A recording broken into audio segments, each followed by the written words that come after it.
time to start. We just need Counselor Shada. See that he's logged in.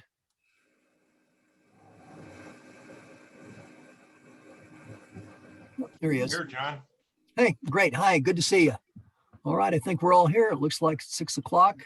Okay, so I'd like to go ahead and call this meeting to order. It's a meeting of the Manchester Springs City Council. It's a work session meeting. And this is March the 9th, 2021. Would the city clerk please call the roll? Yes. Council members, Steve Brimner, Here. Judith Chandler, Present. John Shada, Here. Susan Wolbrook, Here. Julie Wolf,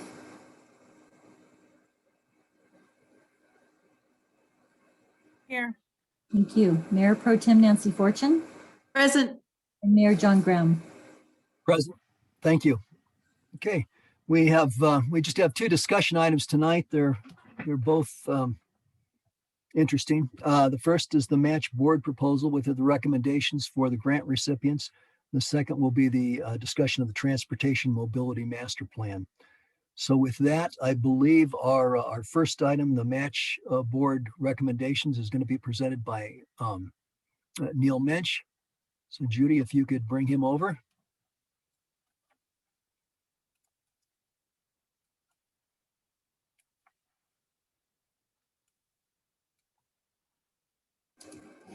Okay, and I just scrolled through very quickly. I didn't see his name Okay. yet. If Neil, if you're there and you have a different login, if you can use the raise hand tool so I know it's you. I see him. I It's see him there Neil now. M. Just popped Yeah, up. Neil M. Yes, he just popped up. Thank you.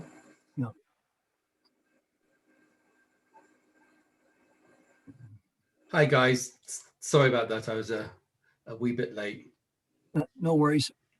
Well, Neil, you have the floor, Neil. Oh, I do? Oh, crikey. Okay. Now, are you wanting me to share, or do you want to share what was in the council packet? I think it'd be fine if you'd go ahead and share. Okay. Is that different from what's in the council packet? I don't think so. Okay, so let me just share.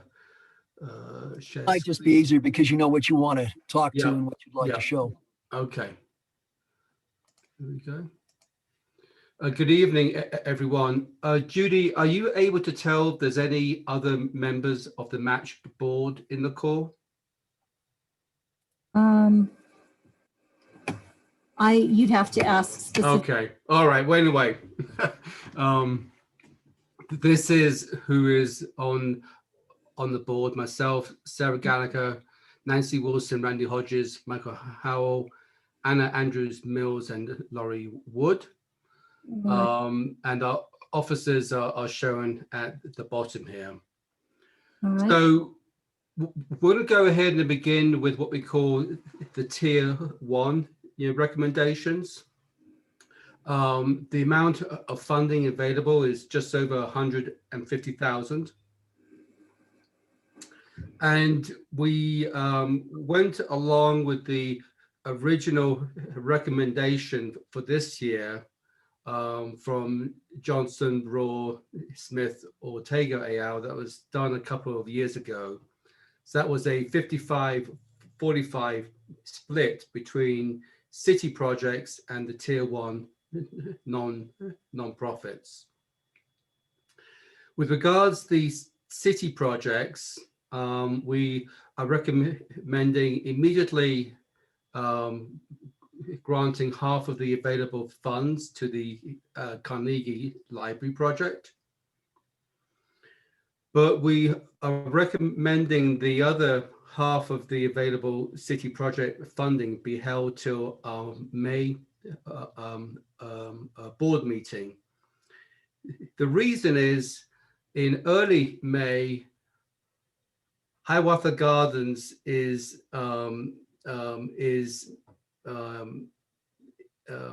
planning to have completed the engineering feasibility study analysis that indeed shows that the building is salvageable. We felt till there was a definitive on that the remaining funds should be held, because there is still a potential outcome, which is that the building is not salvageable, in which case it will be demolition. The board was 5-2 on this, by the way. There were two of our board members would have awarded all of the funding to the Carnegie Library immediately. But 5 of us felt waiting till May would make sense given the timeline for the Hiawatha Gardens project. And then the 45% for the tier 1 nonprofits, we're recommending be divided equally amongst the 3. For 2022, we will have a slightly different process. By the time we come to determining what the recommendations are, we'll know if there's any voter approved bonding. We'll have much greater clarity on what the Carnegie buildings plan is and Hiawatha Gardens. So what you're seeing here probably is not the same as you'll see this time next year. Are there any questions? I do. I have a question, Neil. It's Judith Yeah. Chandler. Yeah, Counselor Chandler, please. With the Hiawatha Gardens hold, would that become a separate line item in the budget? How would that work? Could you explain that to me? Thank you. Yeah, I don't know if Becca's on, but basically Becca would just hold it in the match line item until it gets allocated. Thank you. I may not have answered that 100% accurately, Judith, but it to be held in the match line item. And Denise is nodding her head, so I think I answered correctly. Counselors, do you have questions at this point? I can't see everybody here, so if you'd speak up. Okay, no, I do have a comment on this, and I think while we've got this in front of us, back in the fall of 2019, prior to the election, when this was approved by voters and approved narrowly, the Carnegie Library was assigned 50% of the tier 1 money. The nonprofits as shown each received 15. It was anticipated the Hiawatha Gardens would get 5%.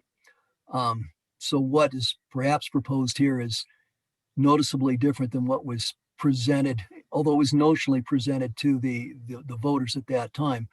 And I want to point that out. I think that's significant. I realize that the complexion of the problem has changed a little bit, and that by May, hopefully we'll know more about the status of the Hiawatha Gardens. I'm glad to see that nothing's been committed pending getting further information. So I want to make that point. No, I'll leave it at that. Neil, back to you. Thank you, John. I think it's worth adding, given that there was so many unknowns here, both of the city project teams did collaborate on their ask. The Carnegie building asked for at least 50%, but it was in the sort of spirit of just getting through this year. So I'm going to move on to tier 2. So we had a remarkable 30 applications. I had at one point said I would be very happy if there were 20, but there were 30 applications, and Becca will say I think 20 of them came in on the last weekend. And a total of $111,000 was actually requested.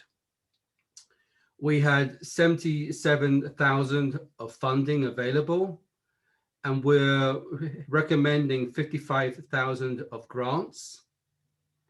And then the balance would be awarded in a mid-year cycle. So the application window closed on January 31. We sent a rubric to the match board on February 3rd, and that was when Becca had the binders available. And I'm not sure, this is a binder of applications, okay? It wasn't a simple task to put this all together. February 11th, we held a special meeting just to talk about kind of questions that we had. Now we'd seen applications. February 18th was a rating calibration and feedback session. And February 24th was when we actually established our recommendations and rationale, which is based on the feedback. I can tell you each match board member spent at least 8 to 10 hours in February on this, and some spent significantly more than that. So this was a pretty thorough process, and we had very broad participation in the conversations.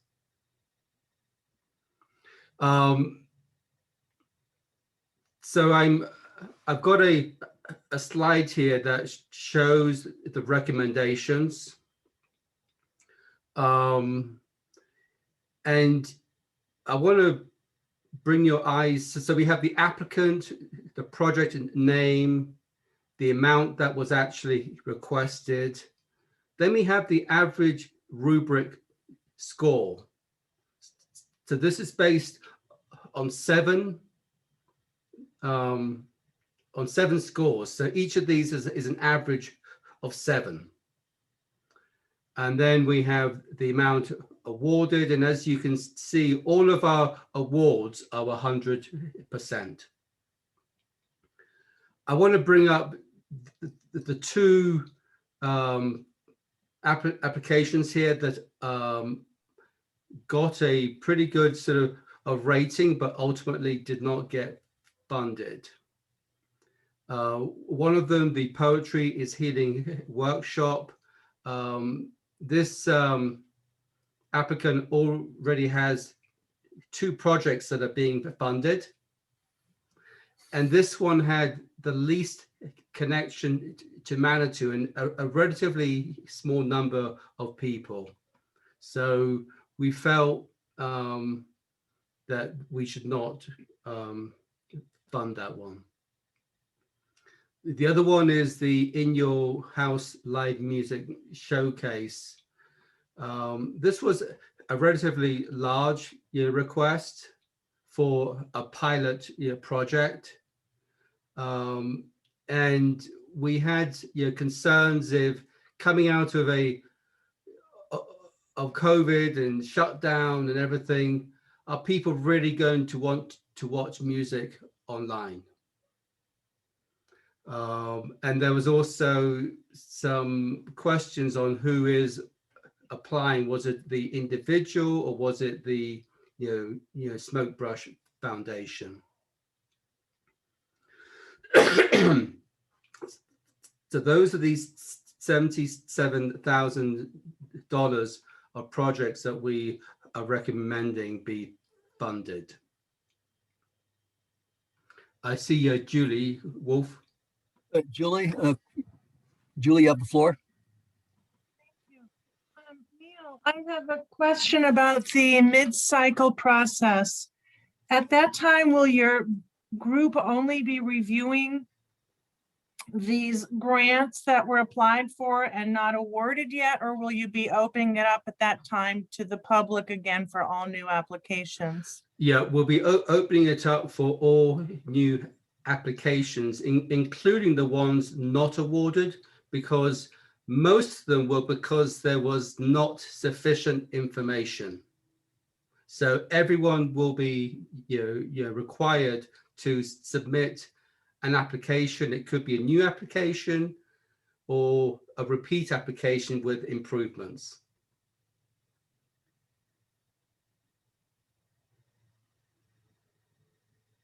Any counselors have questions of Neil regarding the slides that's being shown right now?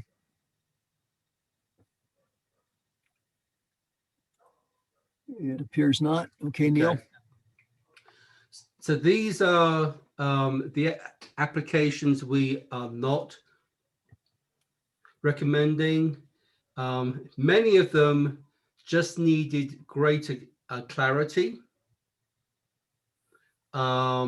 in the application. So we will be, we will actually provide each applicant with feedback and encourage them to reapply at mid-year.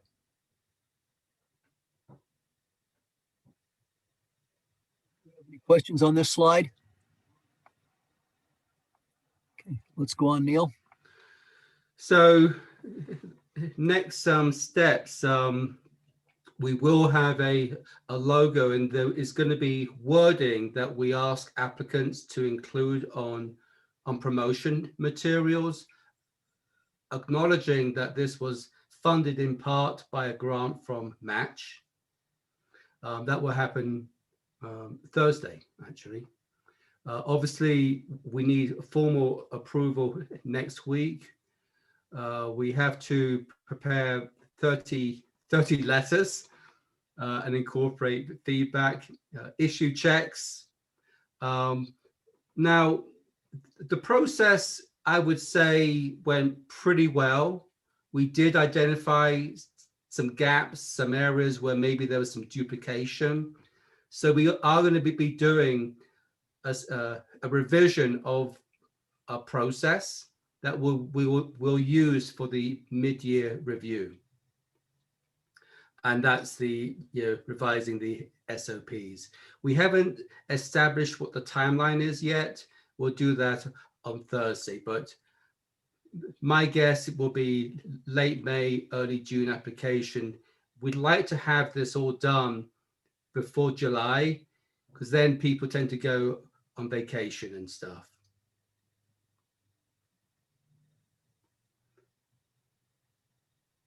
Questions for Neil on this? Okay. All right, Neil. So I've got to say thank you to Becca. She's been totally awesome. And of course, to the Match board and the alternates. We've had incredible participation at every one of our meetings. So thank you all. And I guess I'll see you next week. Oh, hang on. Oh, hang on, Neil, before you go, let's see if we have any other questions in general. Could you, let's see, counselors, I can only see a portion of you, so. Okay, Counselor Chandler. Counselor Chandler, I see you have your hand up.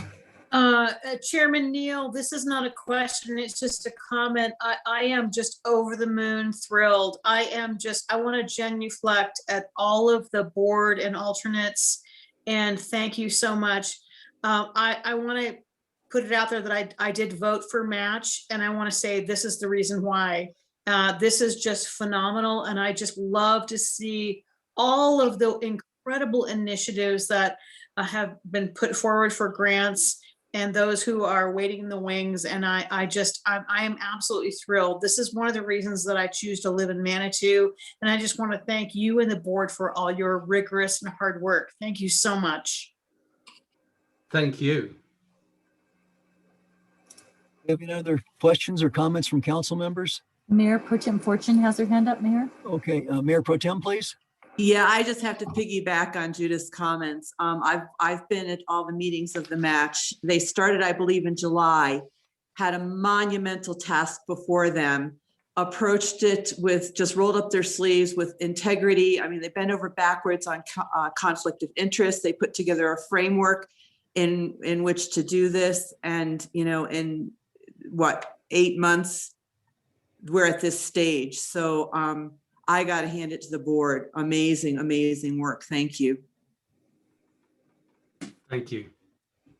If I could just say one more thing, I've looked at other communities and I do truly believe that your board will be a board that will be, that other communities will look forward to for guidance as they try to implement things of this nature. So thank you again. Great. Thank you. Council, this will be coming to us next week for formal action. So if you have any further questions or comments, this would be, you know, the time to do it. And I don't see any hands. Okay. Okay. Now we can see everybody. Are there any additional comments or questions for Neil? I don't see any follow-on questions. So I guess, Neil, your presentation was quite thorough then. You've completely satisfied the curiosity of City Council. So that's not easily done some days. So again, I guess I'd like to express council's appreciation to you and your board for the work you've done. If you'd express our appreciation back to the board, your board, that would be good. Absolutely. I will. Okay. All right, guys. Thank you very much. See you next time. Cheers. Bye-bye. Cheers. Thank you.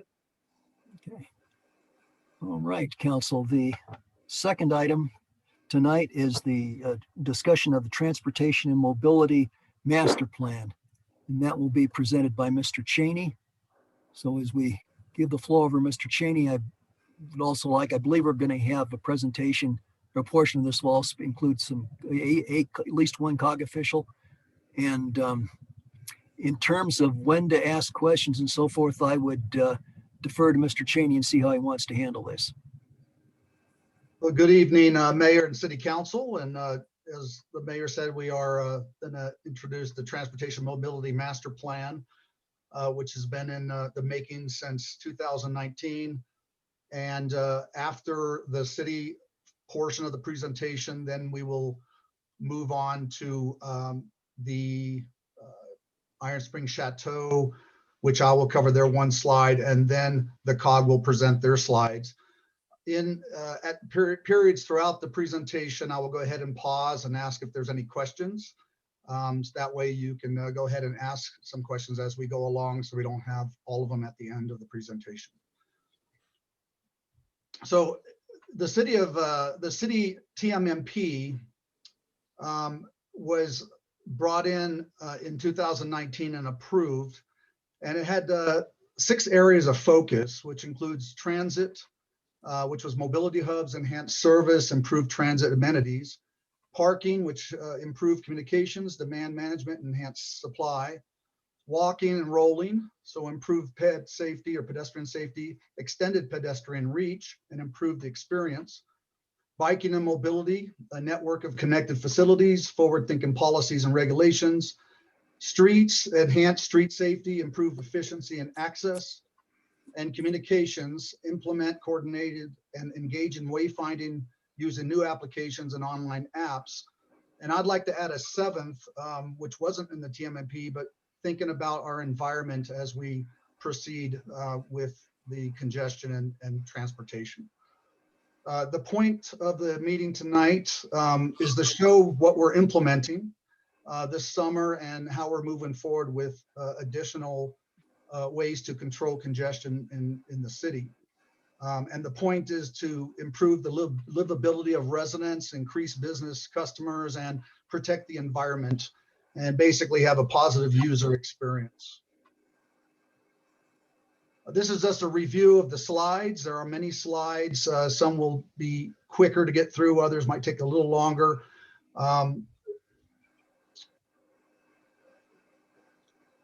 But so we can go through this one to the start of the presentation.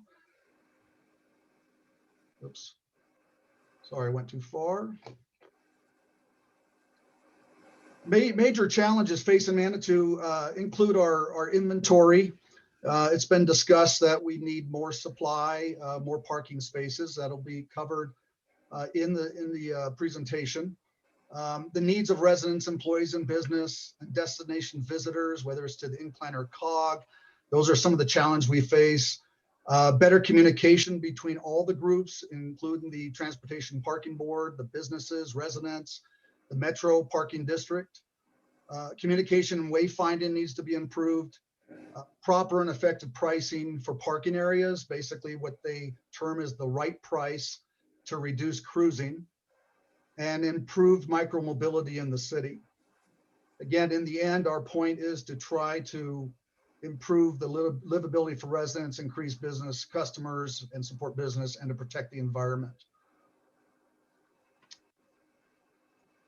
As we look and do a review of our parking, we have on-street parking, 244 spaces. Public lot parking varies. Hiawatha could change depending on Hiawatha building itself. The Wichita has actually probably 3 more spots that are small for motorcycles. Cannon and Smithy and Bar, 44, 42, and 40 spaces there. And then we have about 1,382 spaces for RPP, or residential permanent parking area. So we do have a decent inventory in the city. One of the obstacles we had this year, or this past year, was the pre-pandemic parking versus pandemic parking and trying to get data. So even with that potential to get data, we're not sure how it adds up to the future. So we really had to rely on pre-pandemic parking occupancy as our guide. And one of the goals is to reach that 85 to 90% capacity in our parking lots and on-street parking, which Donald Shoup basically is referenced by every single other book that I've studied over the past year and a half on parking and mobility. And they all reference Shoup on his 85% occupancy rate policy. And the reason is that through pricing, you can control parking and you can get a turnover rate and leave spaces open. And without it, it's really impossible. So I do want to emphasize that the parking rates are not necessarily about making money, but about how to control the occupancy rate where you want it. And if we don't control that, we increase our cruising problems, which is what we've been facing for years. As we continue on here, we look at, this is probably one of the best charts we have with pre-pandemic occupancy use in our lots. And as you can see, you have several different lots here, examples, Hiawatha, where we are close to 100% capacity in 10, 11 a.m. We don't have real data before that time, but our expectation is that it was pretty close to that because of incline use. So at that point, there's no more parking. And what happens is those folks that come into town at that point will move into town, look for parking, cruise along the streets, go up Ruxton, wherever they need to find a parking space.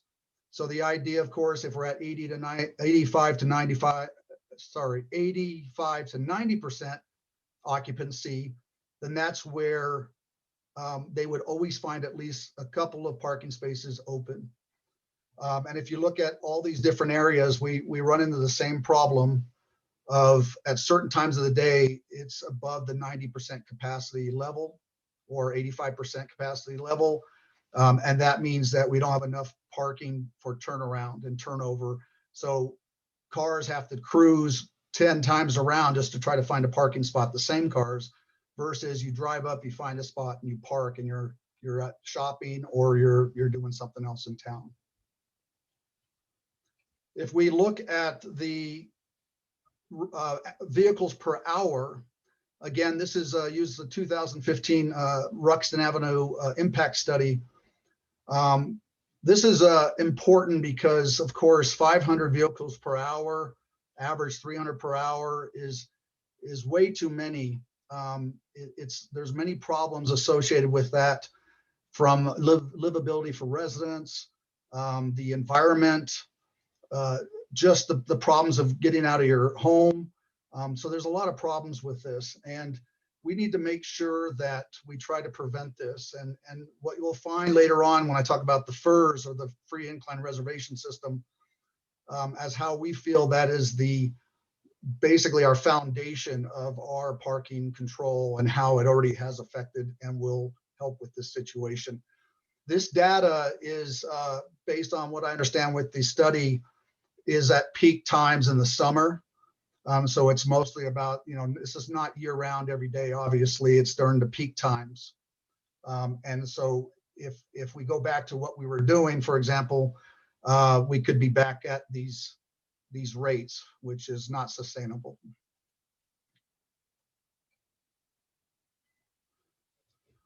So that was a brief overview of our current situation. I guess I'll take a pause here if there's any questions on those slides, or any response you want to make before I move on. Yes, Ms. Chandler, I think I see her hand up. Well, my first comment is on a previous slide, you referenced Shoop. Obviously, you hold Shoop reference in high regard. I would like to have that reference, and I would like to be able to investigate that further. Okay, I will send it out. My other comment is that my experience of what's going on so far is, and I'm just going to say this, one of the reasons I moved to Manitou was to get away from lights and traffic. And I'm concerned about the increased signage and sign pollution and flashing lights, especially in downtown Manitou. If I wanted to experience that, I would go to Denver or Colorado Springs or a bigger city. I'm just putting that out there, that is just, really offensive to me. And I don't know if it's offensive to any of our other residents who are listening in tonight, but I just have felt it even more so since we put up those parking signs and flashing crossing walk signs. Thank you. Thank you. Mrs. Wolf? Thank you.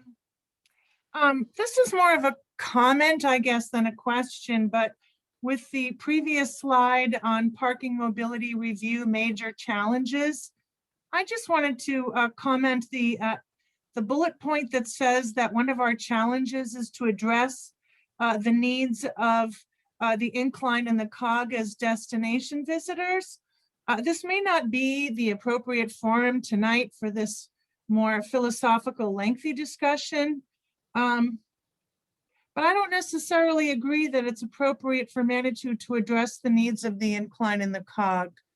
I think it's more appropriate to figure out what we want to do and what works for our neighborhood, for our residents and our business owners, to keep them afloat, and then make our decisions accordingly. So some of the philosophical underpinnings of this are assumptions that we don't necessarily all share, as in terms of guiding principles, if you will. So that's just a comment. Okay, thank you. Anyone else at this point? Looks not. Back to you, Roy.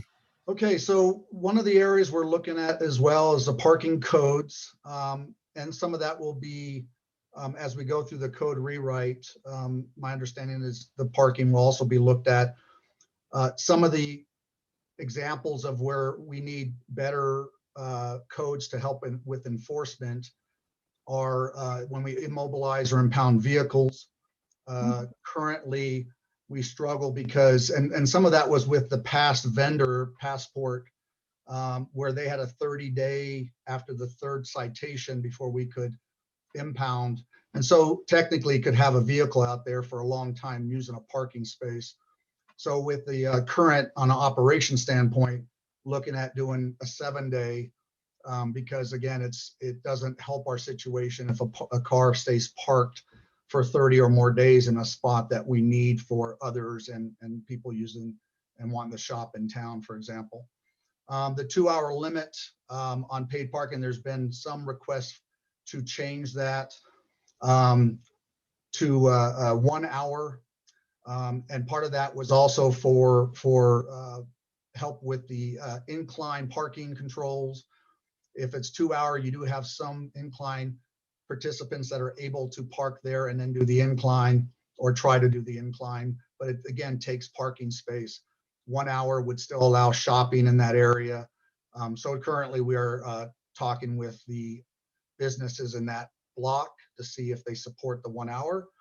Another area that we're looking in parking codes is the Colorado Model Traffic Code that was adopted by the city, but that was the 2010 version. And now it's a 2020 version, but there's nothing in the code that allows us to go to the new version without bringing it to council. So either we make that an automatic adoption of new codes as they come up with the model traffic code, or we bring it to council whenever they make changes. But these are things we're looking at with the parking codes too, to help with enforcement or proper enforcement. And there'll be others as we continue to review these. Move on to parking facility design and additional inventory that we may need. There's been a lot of talk about a garage over the past year and a half. And maybe there is a need, but at this point with the cost, we want to be sure that's the right direction the city wants to go. There are currently the 155 parking spaces in Hiawatha. 13 are committed to the SPA with a past agreement. They do pay for those. So with the reopening of the COG, of course, we got to look at traffic and the increase in visitors because of the COG. And then we talked about charging the right price. And then, of course, what happens to Hiawatha in the future. So this is just a little bit of a review of the parking garage idea. And kind of let you know the new price range. And again, these are just very rough numbers. If we look at the designs that were presented by the Hiawatha Gardens feasibility study, and that's available if you need better photos than these. But basically, there have been several different concepts of a garage in that space. And if we go, these are just the concepts that are shown. 2-story, 3-story, full site facilities. We're talking about restroom only, a parking lot with restrooms only. We have, and then an existing structure if it was left, but we know only partials and be left at this point. But if we combine those in this final chart, we see that the number of spaces gained. So concept 1, for example, the 3-story, we would have 379 parking spaces total. Concept 2 would be 283. So that third column is the increase or what we'll get in parking spaces as a total. In some areas, looks like we actually lose a little bit. Again, that's based on the Kimley Horn's thought and looking into this. The concepts on the right with the revised price was using a software program called the Garaginator, which was checked with the cost in the cost column. And when it was compared to their data, those costs came out the same way.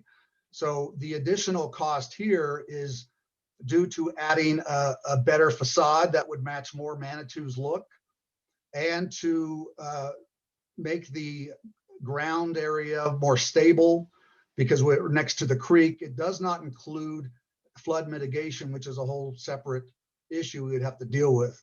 So with just those increased look, a better look for Manitou, and with improvements to the foundation, as you can see, the price has jumped up dramatically. And again, that's not with the flood mitigation issue.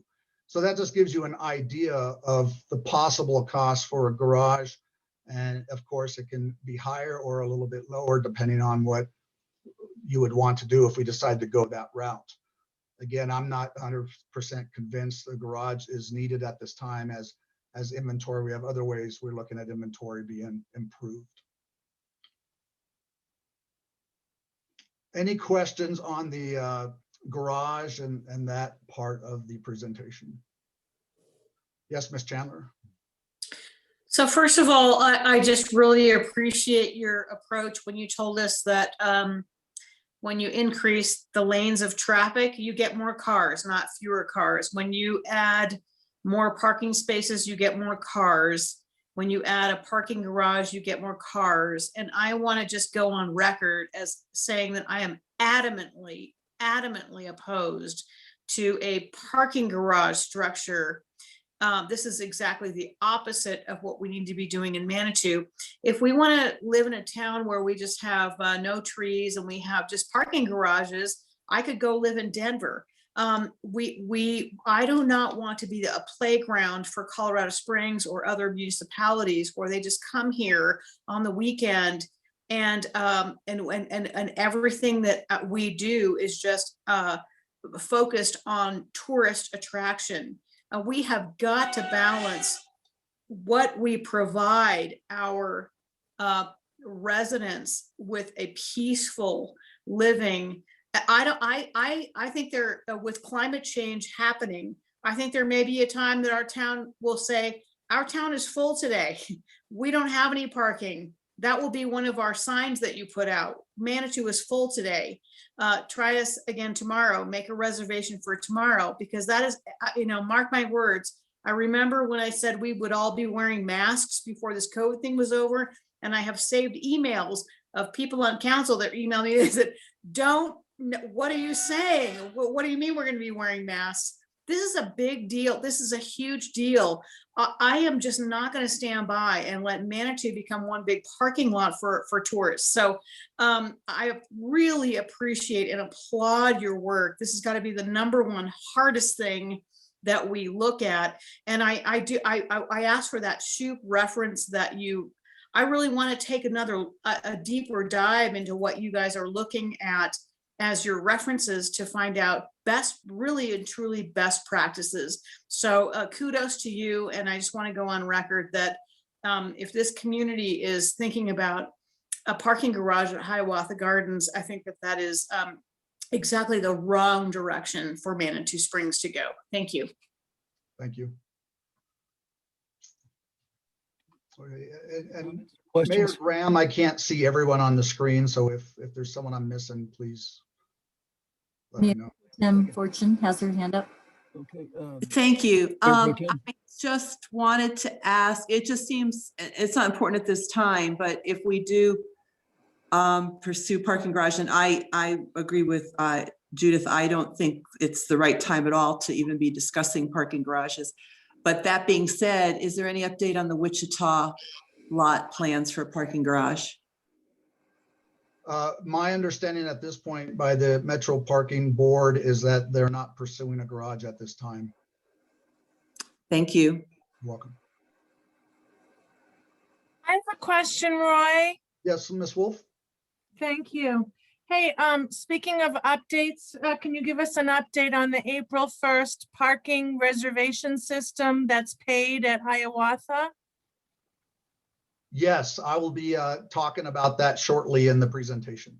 Is that Oh. okay? Oh, that's fine. Thank you. You're welcome. There are no, Councilman Brumner? I'd just like to make a comment about the parking garage. I agree that the cost is probably prohibitive, but I think it's important. I think it's really good that you came out with those figures so that we could look at it and make a determination. And I think if we do go the parking garage, it has to pay for itself. I think it's pretty obvious from the numbers you show that it's not going to pay for itself. So I think it's dead on arrival. That's all. Thank you. I might mention, I'm not a big proponent of the garage. The more I've looked at it, the more I shy away from it. But I will mention that the city of Colorado Springs has on several occasions said they would sit down and talk with us if we wanted to talk about them participating financially on a parking garage. So I add that as a mental note. You can put that in, and I'm sure it'll make our lives a little more complicated. But Sure again, I'm not a big fan of the parking garage idea at this time. I'm sorry, was there anyone else? I guess not. Mr. Cheney, we can continue. Okay, thank you very much. marketing and education, of course, we can do all kinds of things in Manitou, but if we don't get the word out, if we don't educate on how things work and where to go to park, and then it's pointless. So our focus is on a good branding. It's important that every parking entity anywhere has a good branding where you know where you're at and who to get a hold of. For example, Pike Ride has a great branding with their signs. People know where Pike Ride is, what it is, how to do it. Great signs I saw recently from them. And the idea is we have to make sure our parking has wonderful branding. We get the message out. We cover the key audiences, which again, we have to consider how that they understand that the parking is more than just parking. It's part of the Transportation Parking Board, the future map. Hopefully, the Manitou Springs Metro Parking District, very important for us that we work with them and that they're part of that. The shuttle, we rely on the shuttle for many reasons, for many people. It's also more effective for the environment, of course, when they're full or close to full. And of course, then the city itself, the lots that we own and run and on-street parking.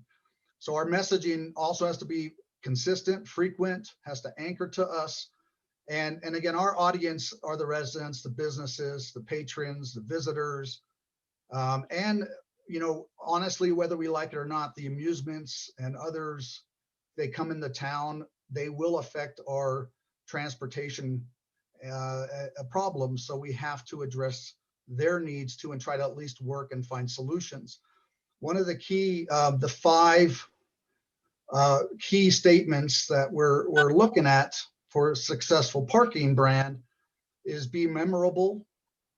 So again, they see our logo, they're like, oh yeah, they're nice over there, things like that. Be affordable. That doesn't mean cheap. It just means that the rate structures are consistent. It's easy to pay. When we look at convenient, we're talking about that they can find from beginning to end that the parking wasn't a hard thing to figure out. Clean and safe, of course, everything has to be clean.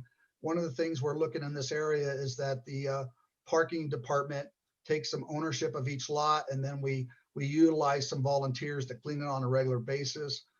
Again, if it looks clean and it's and taken care of, it's gonna be safer for people. And at the end of the day, everything has to be easy and come together in order for people to utilize our parking. So we're going to really be pushing this as we go, and how we do that is going to be through our media and public relations. How and when, of course, is going to be on a regular basis on our social media, probably every couple of weeks and months, especially in the busy season. We get information out there. We try to guide people to our website, to the apps that are being used, to try to get people to figure out things before they even leave their house. Truly, the more people we can get before they leave the door to know what they're doing, the better we are. Communication tools, apps that we're going to be utilizing. Park Mobile is a big one. We may look at other ones like Spot Angels. And then using our PIO, Alex has proven himself as a big value to the city and getting communication out there. And we'll be utilizing him to continue with this parking message that we want to get out to everybody and make the system work better. So as we continue on now with Park Mobile, I'm real excited today because I actually was able to talk to the gentleman out there, one of the reps, as well as Parking Logics. They are currently communicating with each other on making the Parking Logic system talk to Park Mobile. They made that a commitment to get on it right away. We also, with Parking Logics, will be looking at getting that map live on our website, which will show the occupancy rates in our lots, and then eventually get onto the Parking Mobile app where they'll be able to see their parking occupancy rates at home or wherever they're looking. The example on the right is how the bubbles come out. And I do have another slide that will show a little bit later. We'll show some more of that app that came in a little bit later, but very interesting on connecting to people before they head out the door. And I think that's big. The the website is also important, like I said, with real-time mapping. So that way you go on there, you see what's going on right away on the website, and then basic information underneath so people can find the information, make good decisions before they even leave their house. Right now, Park Mobile is also working on an algorithm for our city. It's currently one's used in Columbus, Ohio. And since they don't have meters and the disc in every parking spot, they came up with an algorithm that will also give them occupancy rates on street parking. So they are working with us right now to try to develop that so they can give us those rates as well, which currently we don't have that capacity, and the cost to do that with the disc or some other technology would be pretty expensive. So this is going to be something they include with their programming with us. So it would be great to have, again, to catch people at the door. Any questions on the Park Mobile and the apps? And yes, Ms. Chandler. So I know that Colorado Springs is just jonesing to consult with us about a parking garage and providing more parking in Manitou, but Manitou is stressed. We are stressed with parking. So I would like to see Manitou consult with Colorado Springs about providing more remote parking in Colorado Springs with shuttle service to Manitou for those people who want to do the incline and the cog. Because yes, we're a tourist destination. Yes, we have the cog. Yes, we have the incline, but we also have 5,300 residents, and we have to protect our residents. So I want to see a balance there. So I think I'd like to see the conversation be a two-way street, not just Colorado Springs consulting with us about a parking garage. I'd like to consult with Colorado Springs about a parking garage for Manitou in Colorado Springs, where they have more ability and they can shuttle our tourists into town. So I'd like to see more of that conversation, and I'd like to see more of those conversations on these presentations.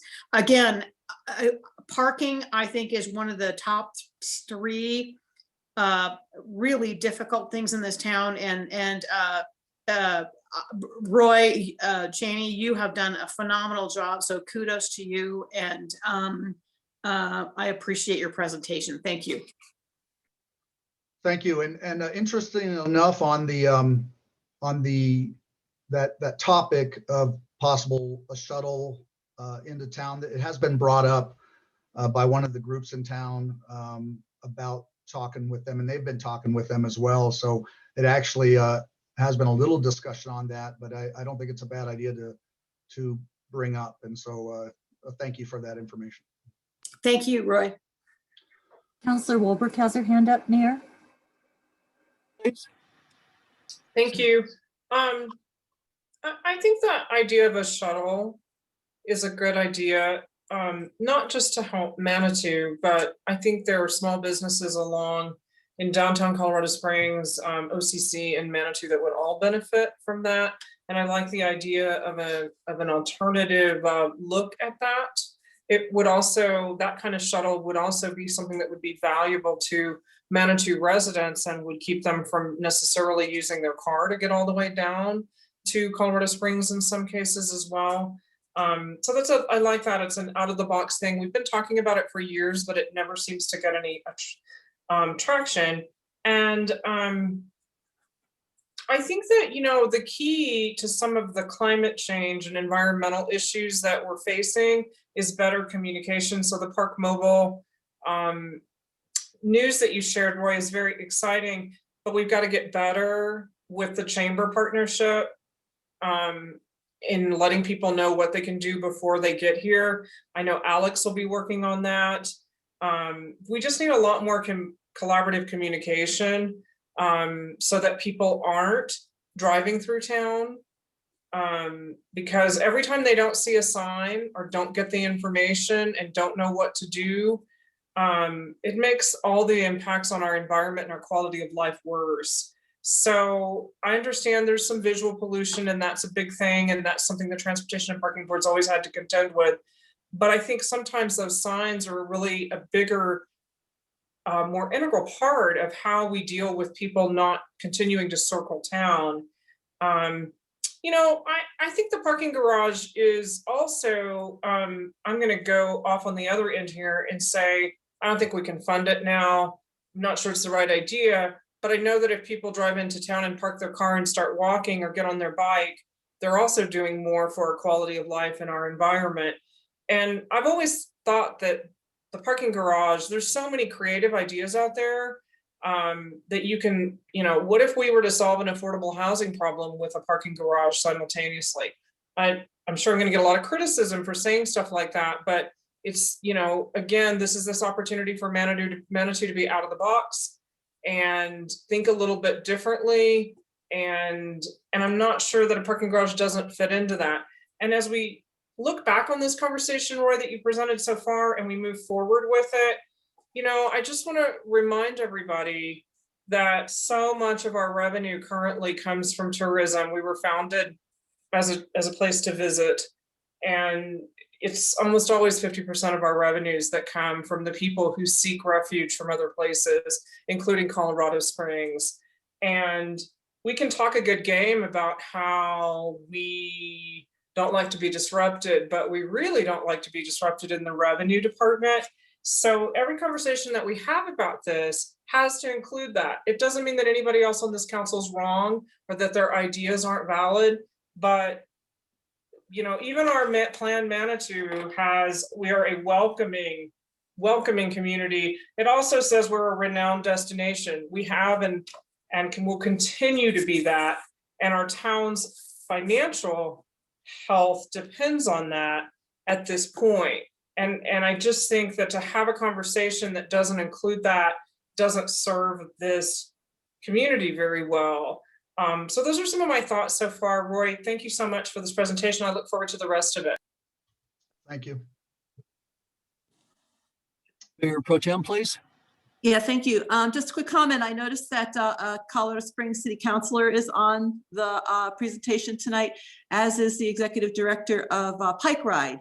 So I think, and I know Roy's going to talk about partnerships later in this briefing, but I'm encouraged to see that we do have folks who are interested and I think willing to partner with us on solving some of these issues. I remember Mark Snyder used to say, how goes Colorado Springs, so goes Manitou. We cannot, we are locked at the hip with them, whether we like it or not. So I've seen very productive partnerships with them. So I just wanted to draw folks' attention to that. Thanks. Thank you. Thank you. Do we have any other questions or comments at this point? I don't see any. Roy, I think we can push forward. Okay, so now we want to talk about an idea of the rear diagonal parking, and thoughts were, and based on our looking at data, we could use some parking spaces in town, and the rear diagonal parking fits well with protection of micromobility and vehicles. One interesting I found in Tucson, Arizona, in University Boulevard at one of the, I can't remember the university name, University of Arizona, 36,000 students. They used to have 3 to 4 bike accidents per month. And since they incorporated this 4 years ago, they've had 0. So it's a big deal.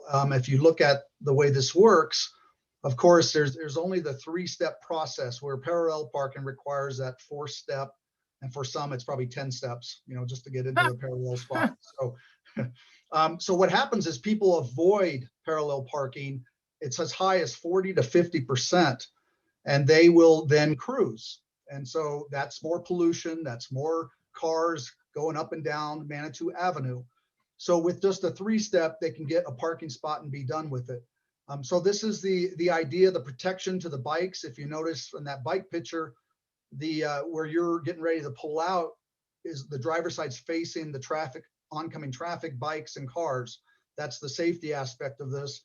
The other thing is protection for children and adults as well. When they open their door, it's a block to the street. So kids just can't run the wrong way. They are kind of blocked. So the mom, dad can get out.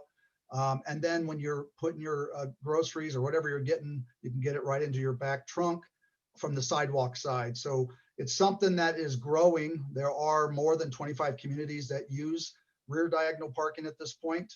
Austin is doing a lot of that right now. We've talked to the expert on that out there recently.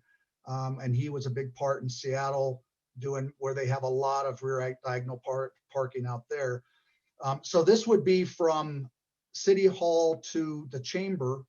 Not every spot can have it. We looked at it already, but it would gain us 70 more spots. So our inventory can grow, which is in some ways still good. We could still use a few parking spaces. So this would help with that inventory. And since we're going to shift again, real quick, is there any questions about the rear angled parking?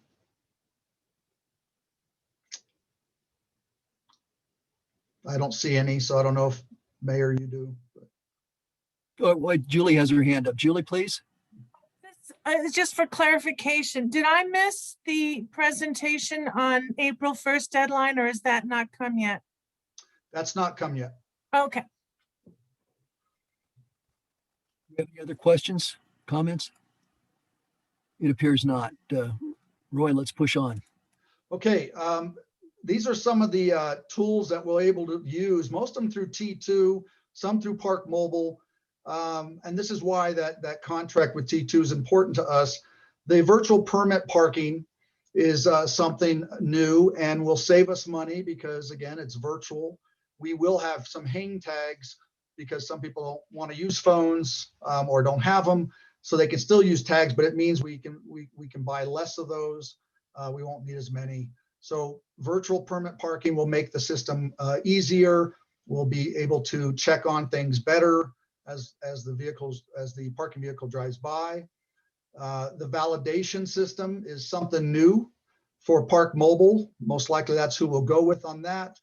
And that could allow us in the future, instead of just saying free parking, which we're not sure what people do for 30 minutes, is to have them go into stores and get it validated to get their 30 minutes free. So that's an interesting idea to say, look, we'll give you a discount, but we want you to go into the business and we want you to look around or shop, and the business can decide on what level of participation they have in their store. And they would be a third party to this, so they can give a validation number out. The license plate recognition, the LPR, which I think most of you are recognize that system. Currently, just so you know, with the data going from 3G to 4G, we had to get a new computer, and that's why it's been out of service. So we're working on that amount for the vehicle and should have that in operation soon.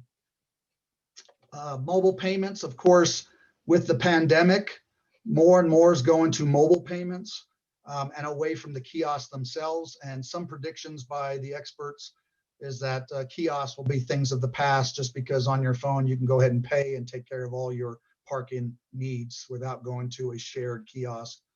Currently, we will continue to use them, and we'll just do our cleaning methods for protection. And then, of course, there's reservations, and we are looking at that. But currently, and there's it's going to be covered a little bit later again.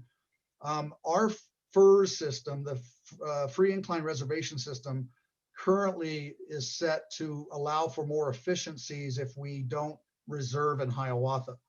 And the reason is because we want spaces that become available be available right away. And if we do a reservation, those parking spots could be taken. And even if they're empty, we can't get anyone to park there. I mean, we would have to stop people. So the efficiencies would be lost on our system. It's not that we wouldn't want to do it later. We just really want to test the current FERS system. It's been working well, and seeing how it works over the summer as we gain more traffic and vehicles in town, and make sure we don't throw too many changes into the system, which they recommend in parking. You take it a little slower on adding additional changes to a system, because one change can affect everything. There'll be a little more discussion on the reservations as we go, but and be happy to answer questions on that here in a minute too. The event parking challenges. This is just a brief look at all the events we have in town in Manitou. And as you can see, these are the major events.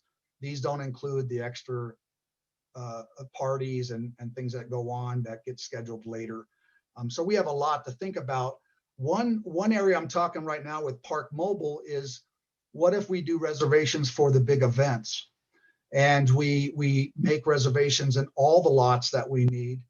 And so we require that for these big events, where then we get the message out that if you don't make a reservation, you got to park elsewhere. Otherwise, it's only for reservations only on these days because it's just too crowded in the city.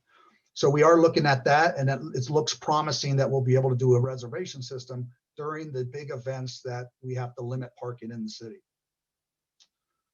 So basically, we believe that the better management will happen, and that's a big part of the congestion control.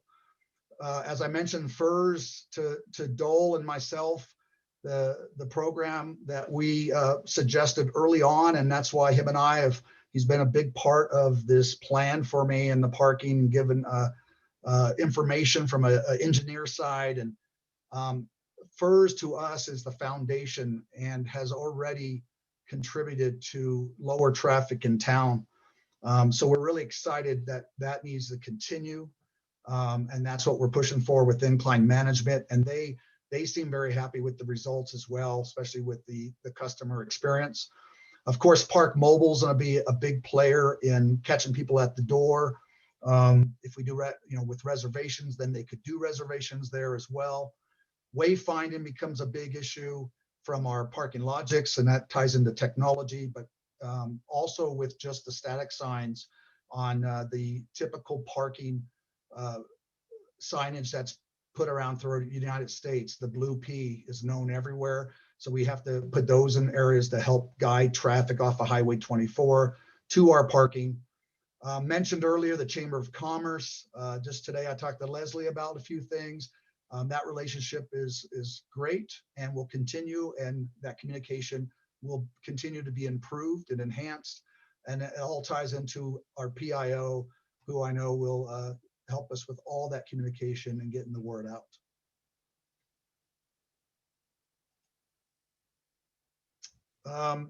So and Ms. Wolf, I know you may have a question now about the reservation. So if you want to ask that question first, please do. Oh, thank you. So this is just, you made a comment that it may not be, if I understood this correctly, and if I didn't, I need you to help me. But it's my understanding you said that it may not be such a good idea to require or to allow or require, I don't know, advanced parking reservations, because if someone leaves early, then we would have a wasted space that sits empty until the beginning of the next reservation. Did I understand that right? Yes, that's the way we look at it, because currently with our system is that when someone's done with the incline, for example, and they come back down, they get out of here, right? And they go home. But a reservation will hold it for that hour regardless. If they get done early, we still are stuck with a reservation until it clears. Otherwise, we risk double booking. So it's. I see. Okay, yeah. so that's what I thought you said. And so my comment on that is, again, philosophically, that what you just described would be problematic if our primary goal was actually to maximize the number of cars that we park in Manitou every day.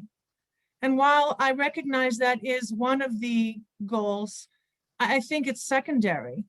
And I think the primary goal, like Judith Chandler said, should be to limit the number of cars and control the number of vehicles we want coming into our town every day. And so if that means that we require advanced reservations because there's a lot less trolling and driving around and pollution, but the downside is that we might have a couple hours a day of a parking spot that was paid for, but it's sitting empty. To me, that's preferable to maximizing and having fewer reservations, which means more trolling around, more traffic, but oh goody, every little spot was full 90% of the day. To me, that is not my priority. I realize that's your priority or the priority implied in your presentation, but I don't think that should necessarily be our goal. That's not my goal. So that's why I have a different opinion than you do about the reservation, because I am really focused on trying to make sure that people pay in advance, whatever it is, a 2-hour block, an hour and a half block. I mean, what the heck, we can have 15-minute increments, pay in advance, know where you're going, go to your reservation. And if you don't show up, you don't get paid back. It's like a movie ticket. You don't come, Right. They don't pay you back. And Right. that way, we are necessarily controlling the number of vehicles that expect to have a parking spot when they get here. So that's my only comment, is I disagree with the underlying philosophy in your conclusion. It's very interesting. I haven't thought of it that way because that was not in the TMMP plan, but it's very interesting. I definitely want to look at that deeper. If the wishes of council is to truly reduce the vehicles in town, then that could be a method. So thank you for bringing that up. Oh, sure. And that kind of ties back into a comment I made maybe 6 months ago when Jeff Parker was with us about whether we would legally be also allowed to limit the type of vehicles that go on Ruxton, so that they would have to be electric shuttle buses. And we had discussed that with a gentleman from Mountain Metro. And to me, that's all part of the overall scheme in terms of my big philosophy is I want to increase public transportation and individual vehicle, reduce individual vehicles. And by increasing the opportunity for individual vehicles to drive around and around, because I don't have a reservation, but that's okay. Maybe I can find something. That doesn't make sense to me. So I appreciate your willingness to consider it, but that's where I'm coming from. Yeah, I appreciate your perspective. Thank you. Councilor Chandler? So everything that Counselor Wolf said, but I just really want to take this moment on the slide where under better management, because I do remember a time, and I want council to remember, when we really were duking it out and having a robust conversation about FERS. And I absolutely love to see that it's #1 now on better management. And that just gives me a tremendous amount of incentive to continue. I don't know if this is the appropriate time to bring this up, but I know one of the issues that we are facing, not only on the incline, but in town, is the trash that has been produced by the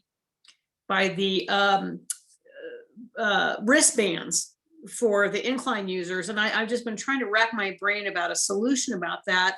And I know that this will probably be, I hope it's a Neanderthal conversation down the road, that we won't even have wristbands, but I want to, and we're trying to capture some data about how many incline users come into Manitou and use and spend money in Manitou before they leave the city. And I was wondering if parking or the FERS committee has looked at the wristband as a coupon, as the coupon, so that if an incline, what we educate the incline user that this is your coupon, and we create an incentive for them to use that coupon, but they must redeem it at a store. And so the store owner retains that coupon, and we have first of all, we get the wristband off the incline or the street. And second of all, we have some way to say, well, yeah, that incline user came into town, they parked here, they got their wristband, they did the incline, and they went and got a cup of coffee, or they bought a t-shirt. And we have some way to quantify what they're purchasing at the same time that we try to capture the wristband. So I'm putting that out as an idea. And again, I'm just racking my brain about ways to manage those issues at the same time when I'd like to see really, are those incliners staying in Manitou? Boy, when the incline was closed, we got a gazillion emails that, people came into Manitou and spent lots of money. I'd like to quantify that in some way. So just an idea. Thank you. So I can touch a little bit on that real quick.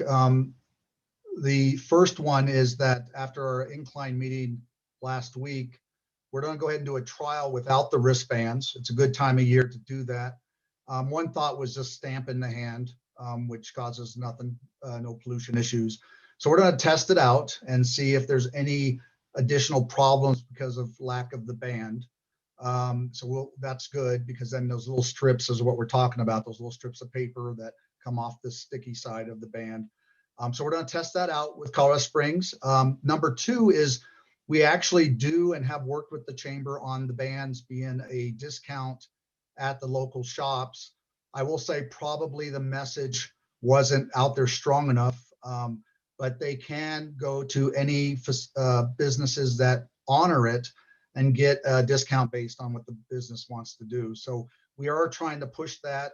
Recently, we have reached out again to the chamber to push that. And so we'll continue to do that. So thank you for that feedback. And I really appreciate that as a really innovative way to deal with some of the problems we've had. Thank you so much, Roy. I appreciate that you have listened to us and you've taken action to try to resolve it. I really appreciate that. Thank you. Thank you. Wolf? Yes, What does FIRS stand for? I forget. Is that the incline deal? I need help with FIRS. it's free incline reservation system. Thank you. You're welcome. Okay, any other questions with, Counselor Bremner has his. Yeah. Counselor Bremner, please. Yeah, I'd just like to talk about signage. And Roy, you and I have walked up and down Ruxton and talked about where to place signs. And I'm in favor of signs because they inform people what's available, where parking is. There's a sign currently at the bottom of Hydro Street that shows the number of parking places available for the Bar Trail parking lot. A more appropriate place, as we've talked about, would be down at the turn for where you can turn left to go to Iron Spring Chateau and back down Ruxton. Because that way, that's a good decision point for somebody. If they can say, oh, the Bar Trail parking lot's full, there's no reason for me to continue to drive up past the COG parking lot where all the congestion is, where people get stopped, by the Bar Trail or by the COG parking lot attendant, and it causes quite a traffic jam. And if residents that live on Upper Ruxton like myself, we want to reduce the number of people that are driving that last section of Ruxton Avenue. Another place we could have that Bar Trail parking lot sign would be down at the Ruxton Manitou roundabout. That's a good decision point as well, because why drive up Ruxton if you know there's no parking available? And if we could maybe combine that with Iron Spring Chateau. And also, Roy, you and I have talked about the possibility of having a COG employee down there at the Manitou Ruxton roundabout for the busy hours of the day, say 10 o'clock till 3 o'clock, when the train's letting out, there's lots of traffic. There has to be some way to manage that to, get the traffic moving. And so if there was a COG employee down there at the roundabout, they could manage that, because we're going to be faced with, it may not be as bad this year because of the COVID crisis. I don't think there's going to be as much traffic for the COG railway, but in 2022, I think we're going to have a real problem with traffic. We're going to have to look at those solutions. But another place to have a sign would be when you're out on 24 and you're looking to come into Manitou. where you, if you get like one of those big signs with the flashing display that it tells you where parking is available. So that you can make your decision as you're coming into town and say, oh, parking's available in Wichita, or parking's available at Hiawatha, parking's available, is not available at the Bar Trail parking lot. So I guess I better try to figure out my plan of action. So I'm in favor of signs. I know previously Judith was talking about proliferation of signs, but I think signs are good because they inform people of what's available. That's all. Real quick, can I just talk about the signs? Because I know it's been brought up a few times. About a year ago,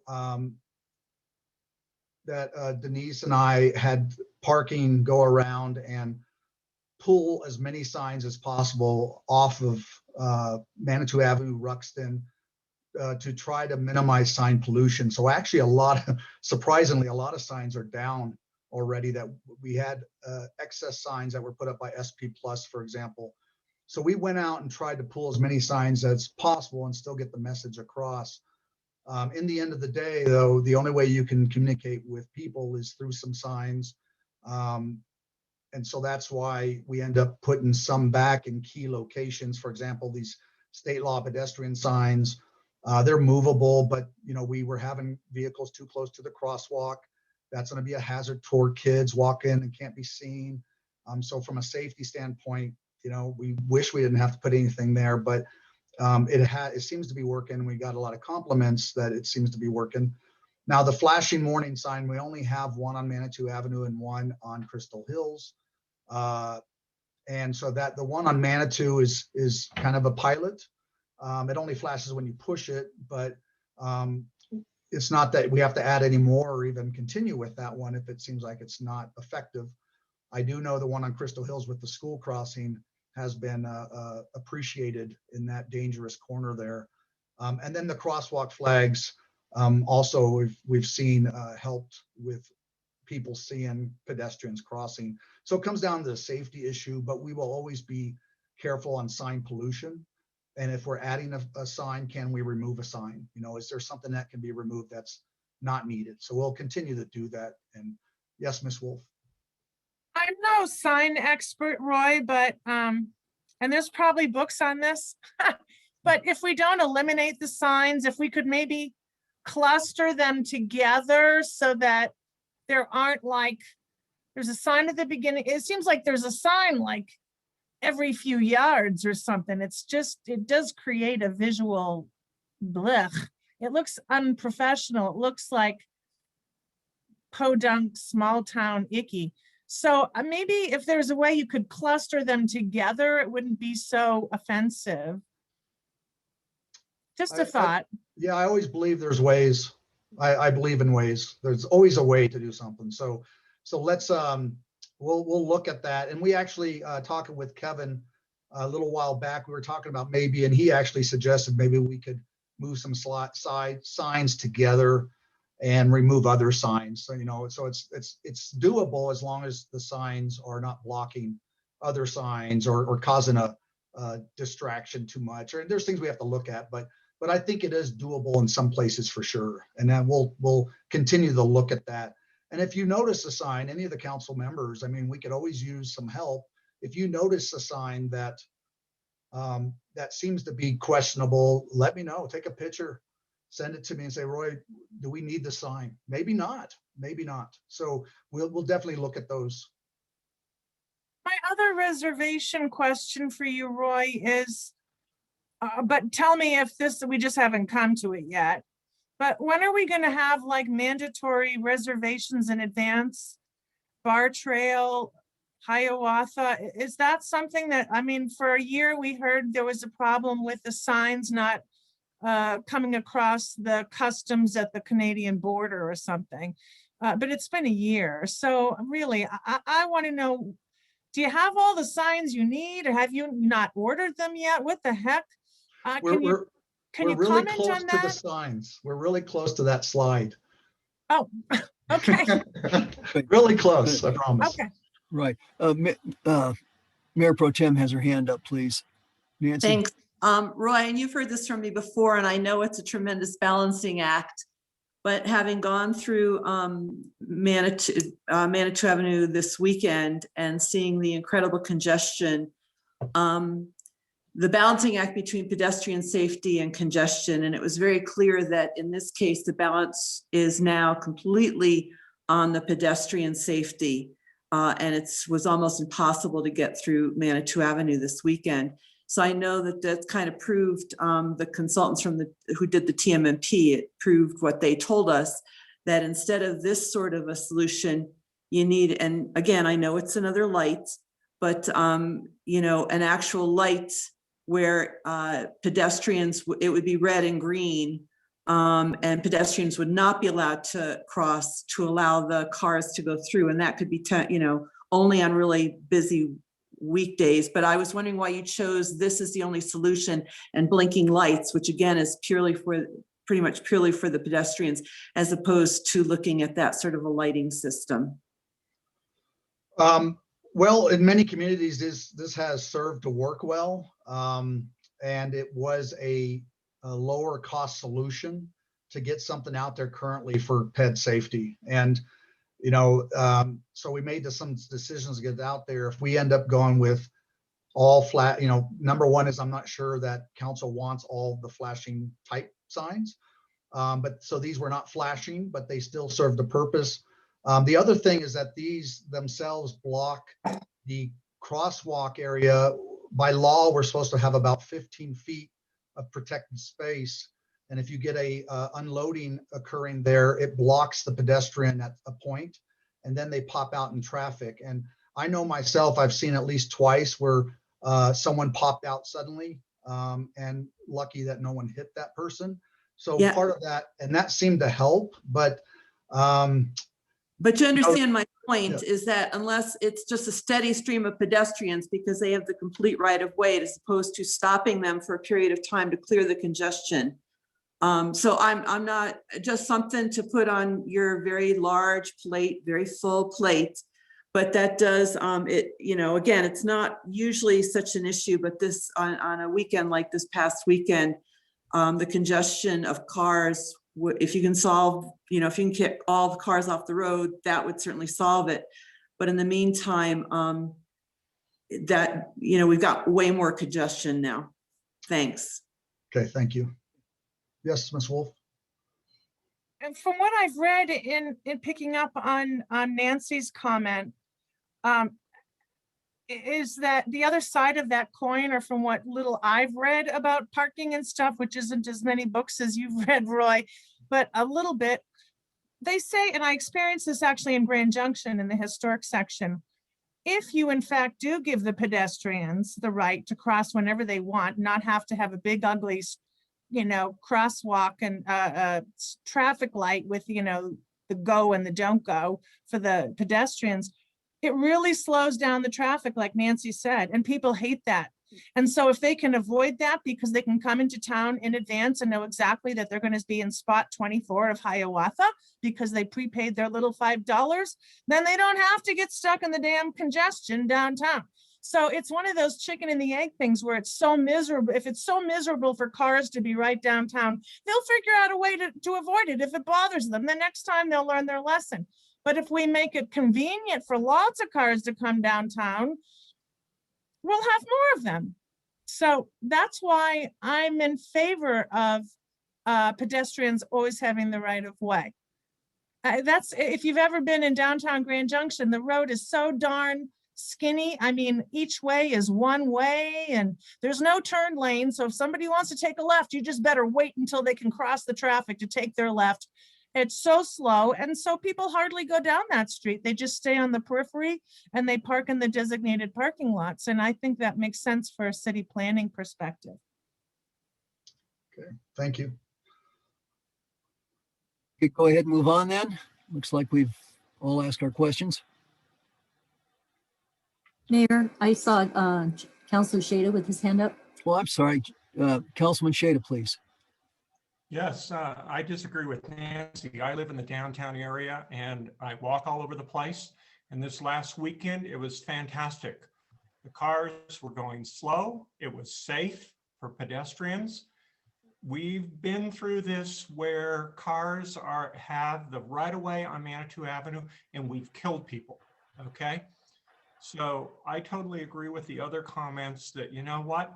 Downtown Manitou ought to have a perception that is slow going for a car. And if we get that message across to people, okay, it's safer to park, it's safer for pedestrians to go across the street and check that restaurant and that shop out. Every parking space in downtown Manitou was in use, every single place, every one, okay? All right, and if traffic is just moving like a banshee through the town and it's a highway, then it's unsafe to park, it's unsafe for pedestrians. This is from somebody who lives down here, and you know what? If you want 30-mile-an-hour speeds going through Crystal Park Boulevard or 40-mile-an-hour speeds going through that, then hey, post it that way in those neighborhoods. But I don't think those neighborhoods want those kind of speeds either. So I agree, we need to solve the problem by essentially doing things like reservations, doing things that encourage people to park before they get downtown. And the other thing I'd like to say too is I'd like us to move ahead and quit dragging our feet in we need to do this reservations for the bar lot. I don't know why we can't get that off dead center. Can we get an answer to that? Yes, sir.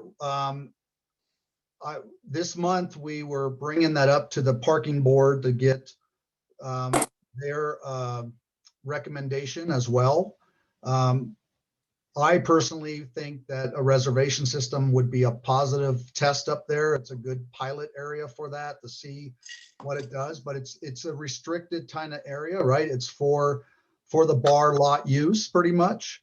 It's not for incline, and there's only 3 types of people, customers or whatever, that go past that fork, and that would be residents, it would be COG users, and it would be bar lot users. So I think it is a restricted type parking lot, and I think reservations can be a plus.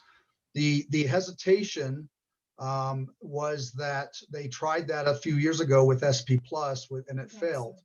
The difference, in my opinion, is that based on research, is that they did not enforce it. They didn't have an attendant to make sure spots weren't taken. And what happened is people were taking spots that reserved, and then those people were upset. And so it kind of fell apart. Our goal is, if we do this, we have an attendant, and maybe it's certain times of the day only, right? Maybe it's at the high peak time, and then the rest it's open. But we're definitely looking at that, Mr. Shada. And the idea is that we consider that going by summer. Thank you. Welcome. Roy, may I suggest we take a break, maybe a 5 or 10 minute break, to give everyone a moment, and then we can come back? Sure, that sounds good. My throat's getting pretty dry. So. Good. Let's take a 10-minute break. I've got, well, 7:31. Let's say 7:40. Does that sound okay? Roughly 10 minutes. Okay. See you back here in a little bit. Okay. Looks like we have everybody back. Mr. Cheney, would you like to take over again? Yes, sir. So now we're on to the Ruxton Roundabout. If you don't like signs, you probably won't like this slide here. The idea is that we have to do something with Ruxton Roundabout itself. It's ineffective. It's better than not having, without having any kind of system there. It's definitely better than that. But the problem is, a couple things that we found is that the crosswalks are in the 18 to 19 feet distance from the roundabout itself. They recommend at a minimum being 25 feet. And why that causes a problem is that the rear of the vehicle, it's based on average of 25 feet, and that would stick out into the roundabout. And so when a car is coming across and they see a tail sticking out because they're stopping for pedestrians, it stops traffic, slows traffic, and the idea of a roundabout is keep traffic moving. So that's one problem. Moving those crosswalks, though, is not cheap. We have to follow ADA requirements. It would be moving them up and then removing these. So currently we couldn't do it, but something to look at in the future. The other thought is actual light system instead of a roundabout. We have Park Avenue, which gets backed up. You have Ruxton gets backed up. And part of that problem is getting them out into Manitou Avenue to continue the movement and not be backed up onto those streets. So one thought was to do a crosswalk system on Ruxton. The idea of queuing the pedestrian and then allowing them to merge as a group is a tried and true method to keep traffic moving, just as Ms. Fortune mentioned. So in certain areas, definitely with all these different locations where pedestrians can cross, trying to get them to move as a mass of people versus whenever they want to would help with some of the, at least movement side of here, to reduce some of the congestion that occurs in the Ruxton area here on this corner. This was all based on the Manual of Uniform Traffic Control Devices.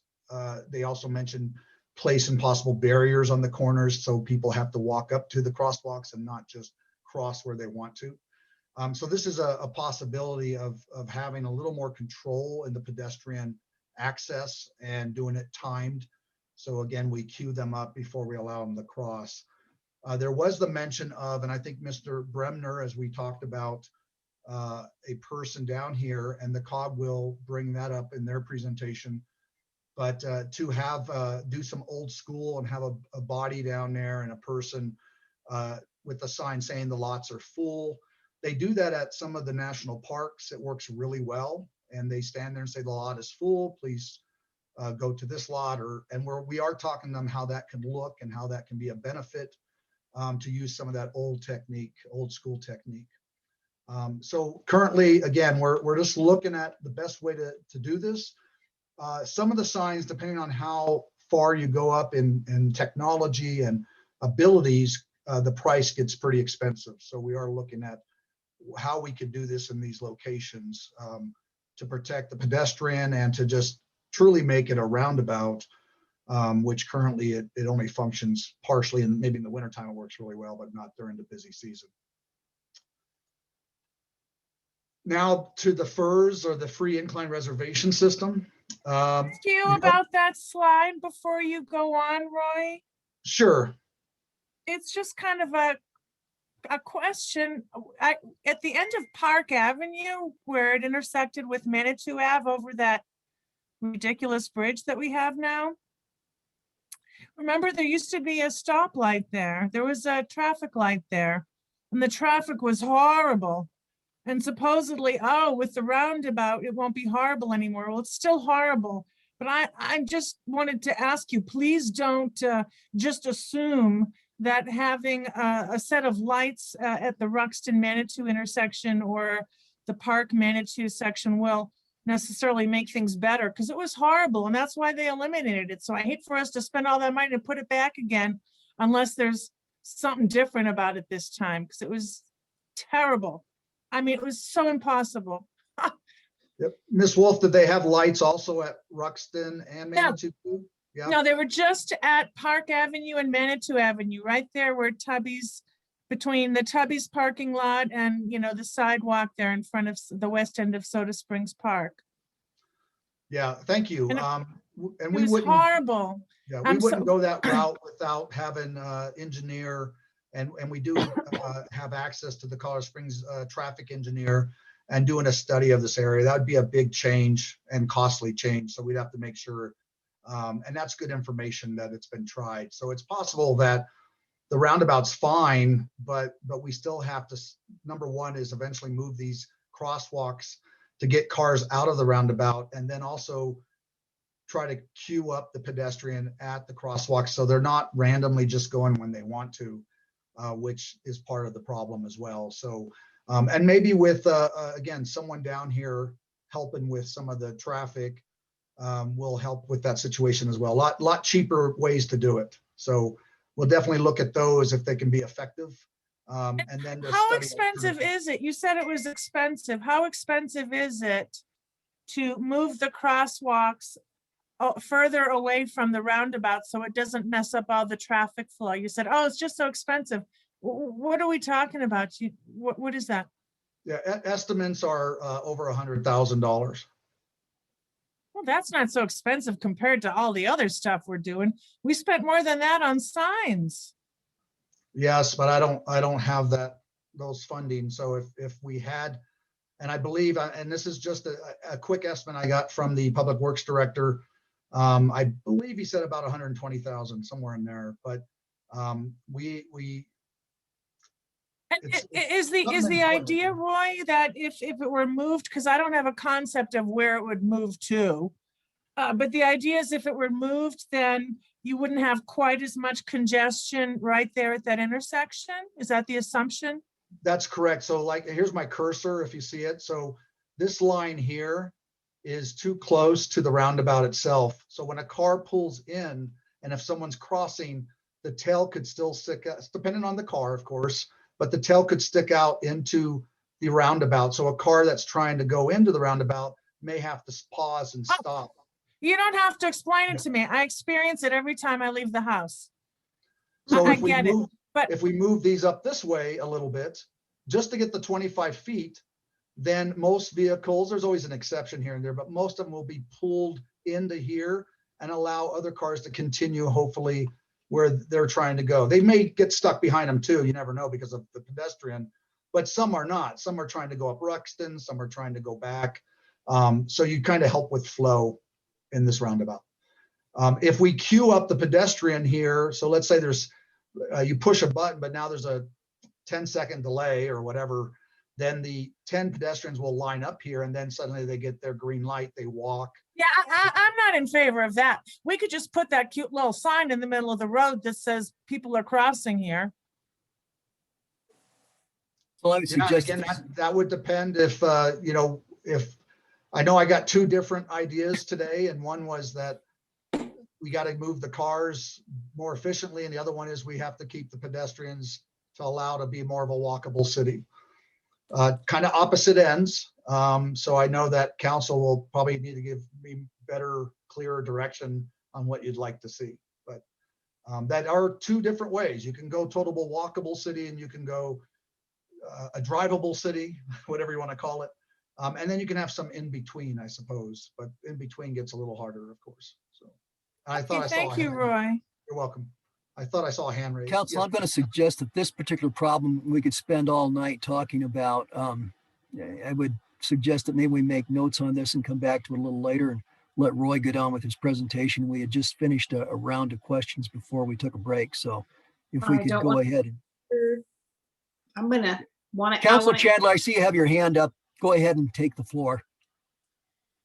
I'm going to say that I think that these opportunities are the perfect time to continue narrative on this discussion. First of all, before I lose it, Councilor Shada said something very important about the bar parking lot, and I just want to throw my 100% support behind that. In my perfect world, in my perfect fantasy, I remember the trolley. So I live in a world where someday I'd like to see Manitou Avenue not have any cars in the downtown district, but in the interim, you know, you win some and you lose some. I am anti-signage just because signs are not for residents. We know where we're going. They're for tourists. And but I'm also agree with you know, the safety issues that have been brought up tonight. I just want to throw this out as a question because I've been in a couple really high density tourist places, New York City, for example, where they had a human directing traffic, and it was quite a thing to behold. And I'm just wondering, thinking outside of the box, if we've considered, instead of moving everything back, if we have considered hiring a traffic control person at the roundabout to direct traffic. Is that something that can be considered? We actually have talked about that a little bit, and I know that the COG mentioned having one of their employees down there. But you know, I know what you're talking about. If you look at maybe New York City and you see the cop in the middle of the road doing traffic, sometimes they're dancing. It's kind of pretty neat to see. but they also help control traffic and keep things moving. You know, it is a low-tech, neat idea, and definitely something we should consider. Maybe it's a, you know, a better solution for a small town. I mean, I'm not opposed to it. I think it has some merit. Well, it's also a tourist attraction. They're quite animated. Thank you. That's all I've got. Thank you. Mr. Cheney, back to you, please. Okay, so the the FERS, or free incline reservation system, again, implemented in late 2020. They reserve a hiking slot. It basically has managed it from a free for all, which is exciting, and is used. We're basically metering users, which then meters the traffic. And latest numbers is we predict that we've already reduced during peak use, weekend use, about 1,000 users have been eliminated at this point, which also means, you know, if you look at a vehicle, you're talking probably 300 cars. So, and these days with the pandemic, it could actually be more cars because people are going one at a time, or taking their own vehicles for safety. So it really has helped so far and again, to me, is the foundation of our whole parking control in town, because it is truly the controllable one at this point. The dial up, dial down program, we've actually been testing that out a little bit recently. We're hoping, we were hoping for some busy days a little bit with the sunshine, so that we'd see if we got more people.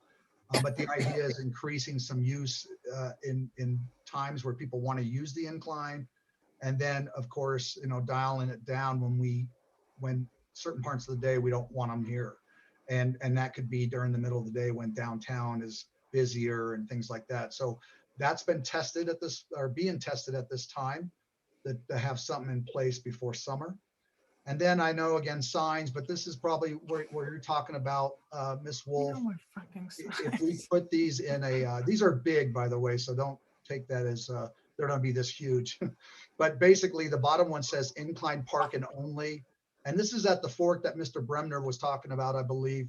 So if we get people to turn by the Iron Springs and go ahead and go down because they don't go forward to the COG or to the resident area or to this sign will give them that last chance to get turned around.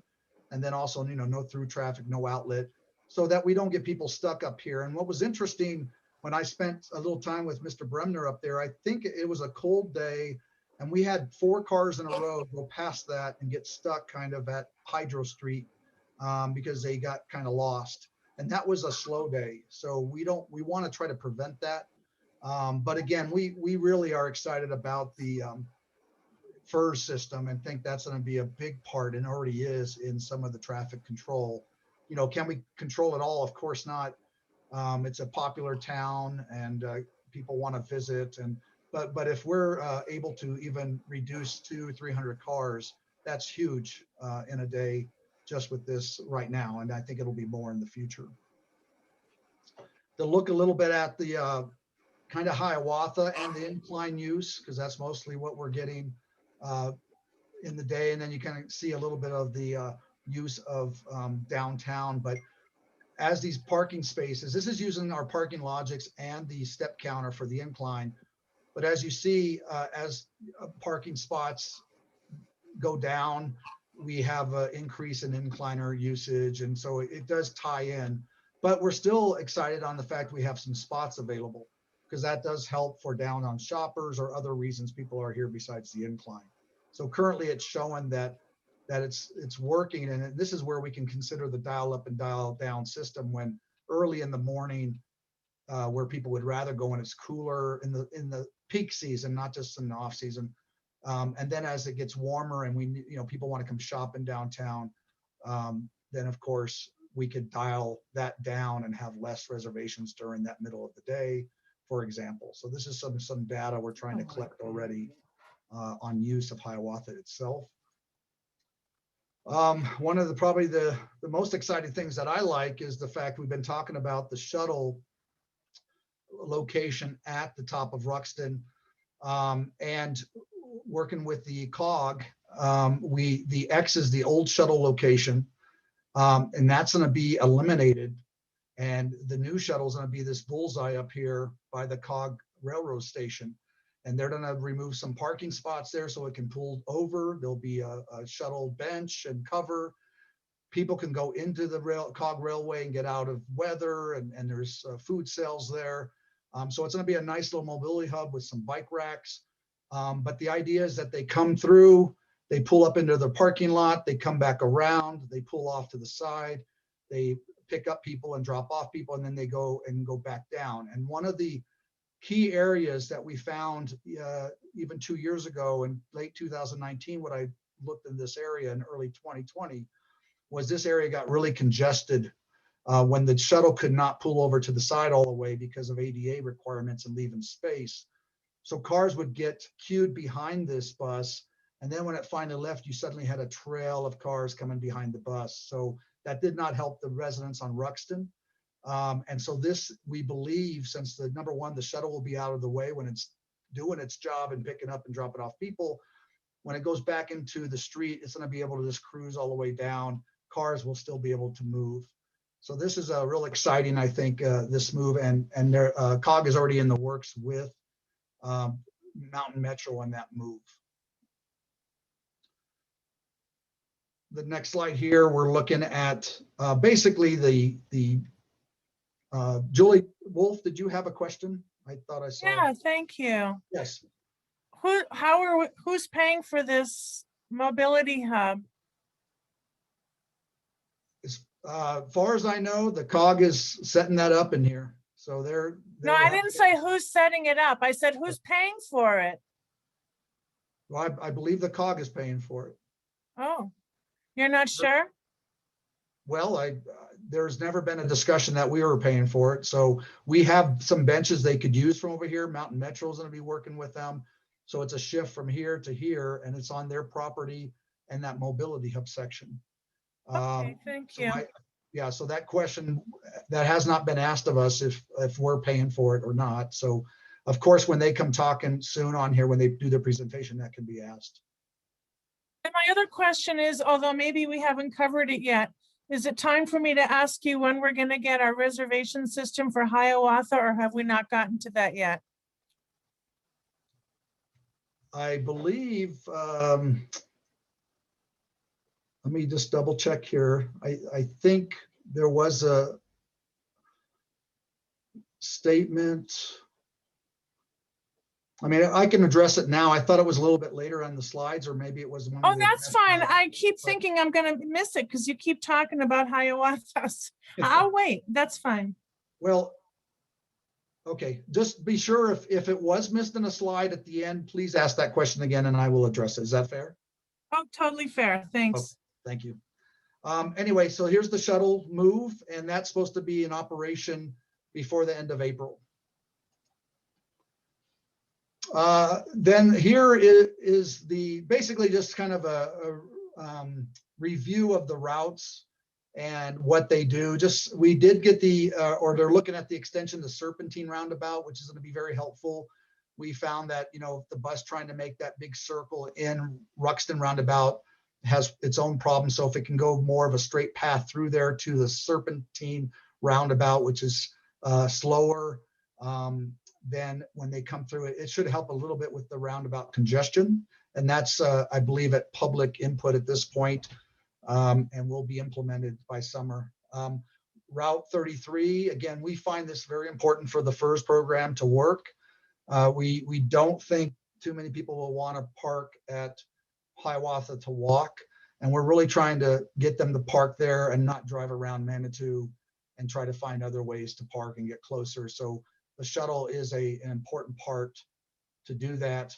And then, of course, Route 3 is from Colorado Springs. Now, one thing, if you look on this photo, I'm having Colorado Springs traffic engineer look at these two sites and looking at possibility of stop signs, 4-way stop or a 3-way stop. And the reason is, as you see the bus here, Route 3 goes down Old Man's Trail and then has to go onto El Paso back down to by the pool and Garden of the Gods Place. And El Paso is pretty narrow. Bikes use it, people walk it. So it's kind of a hazard, and transit has said it's not their favorite way to go with the big shuttle. So if we do, I'm kind of actually looking more at this Old Man's Trail area right now. There's only 3 stops. But if we provide that for Mountain Metro, they can go back on Manitou Avenue and not go back on El Paso. So we would take a shuttle off El Paso and bring them on the main route where they can also pick people up who need to go downtown Colorado Springs. So that's one thought on trying to make the shuttle more effective in that area, and get them off of El Paso, which is a issue, especially as I move forward in some suggestions for El Paso. So as we move on. Roy, can I Yes. stop you before you leave this screen? Yes, ma'am. I thought there was public engagement required concerning, was it the last 2 hours of operation or something of Route 33? And we had some statistics about how many people were using that between 6 and 8 p.m. or whatever it was. Wasn't that one of the things that was discussed regarding Route 33? Yes, that should be coming up after the next slide. All right. All right. So after this slide, it'll come up, Ms. Wolf. All right. So the Metro Shuttle, this is the current offering from Mountain Metro on the cost for the shuttle. I will say that I am a believer in the shuttle. I think that, and I put that little chart on the right, talks about when you basically the carbon footprint gets lowered. You know, you have 2 cars per household using the 55% of private vehicles, and can reduce it down to 25%. So public transit can work really well for environmental needs. But having said that, of course, we need to make sure they're being used. So one of the big questions is how do we get more people to use it? And that'll be one of our goals with the PIO, to get the information out there on shuttle use as a whole, as part of reducing congestion, reducing pollution, et cetera. So I believe everyone had a chance to see this. On the next chart is what you were talking about, Ms. Wolf, I believe. And it is in public viewing now on the route. And as you can see, the 8 p.m. time period is low in numbers. And I don't know if that's pandemic or if it's always like that, but currently at these numbers, we agree with you 100% that 6 to 8 p.m. time is not well used. And so it could be eliminated and save the city some money. And we could always view it in the future if it's needed, but currently it doesn't look like it is. And save the city some pollution.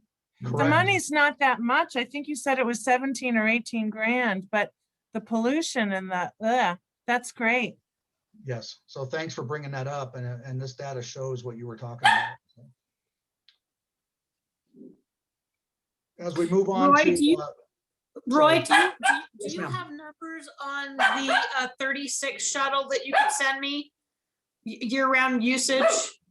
Yes, I get data from Mountain Metro normally on a monthly basis on use, so I can send you. I think if we're concerned about the environment, I'm sorry about that background noise, but I think that it would be a good, thank you for getting that to me to look at increasing usage on the 36 shuttle. Thank you. You bet. Okay, so technology, and I know, if anyone has known me for a time, I like to get things done yesterday. So the parking logic's been challenging for me to accept the slowness of it. Part of that's coming from Canada and the pandemic. But great news in the last couple of days is that they're shipped, the final parts, and we should have those in about a week. And then the tech will come out for the final inspection and install. So it shouldn't take long to get the data working. Of course, we won't turn it on until we know it's working, because we don't want false data flashing out there on the streets. And then we will tag that into our website with real-time information for people. And so we're excited to finally get this going. Again, on the next slide, it shows the our signs. And of course, this is just a drawing, but the signs look great. And so the idea, of course, is that if you came up to the Wichita lot, you would see this, that Wichita has so many spaces available. The next lot will be Cannon, and it will tell you that maybe it's full. And so you decide, hey, I'm going to stop now and turn in Wichita and park. And every parking lot will have this, so they'll know what the next lot looks like with occupancy. And then outside, coming down Manitou Avenue will be the typical parking signs of you're going in the right direction for parking. And again, they'll hit the first Hiawatha one, where that's the one we hope most people will turn to. The nice part about this sign system is that if we find a better place to put them, we can move them easily. And if we decide to upgrade, it's easy to do because it's a wireless system. So we can we could determine later that maybe we can put signs in another location that would be helpful as we look at the system. So again, all this eventually, and we're working on speed here. I want them to be put on the website. We're going to link them to Park Mobile. They're working on that in the last couple of days. They gave me a indication that they're working together to get that on their system. So we're really trying to shoot everything before summer. And so we're excited to finally get this underway in the next couple of weeks. To see where the signs are going to be placed at this time, the blue ones are the static signs. So coming off of Highway 24, it tells you where to go to find parking. Again, hopefully we catch you at the door anyway, and you kind of know your parking situation in Manitou. But then here would be Wichita, or this would be Hiawatha sign, which would also give indications on how Wichita looks with occupancy, and then Wichita, and then the Cannon. And then Mr. Bremner brought up the sign at the roundabout. There will be a bar sign, digital sign at the roundabout. So it says, for example, bar is full. Now, if we do a reservation system there, then that would be double the benefit. And then we have Schmitzy on this side. And then we're looking up, one of the questions I get all the time is the parking logic sign at the end of Hydro Street, like it's pointless because it's too late. But keep in mind, as a wireless system, we have to have that connection to the system under the ground, so that we're looking at doing a midway one at the fork. So there'll be a one that tells people also that bar is full.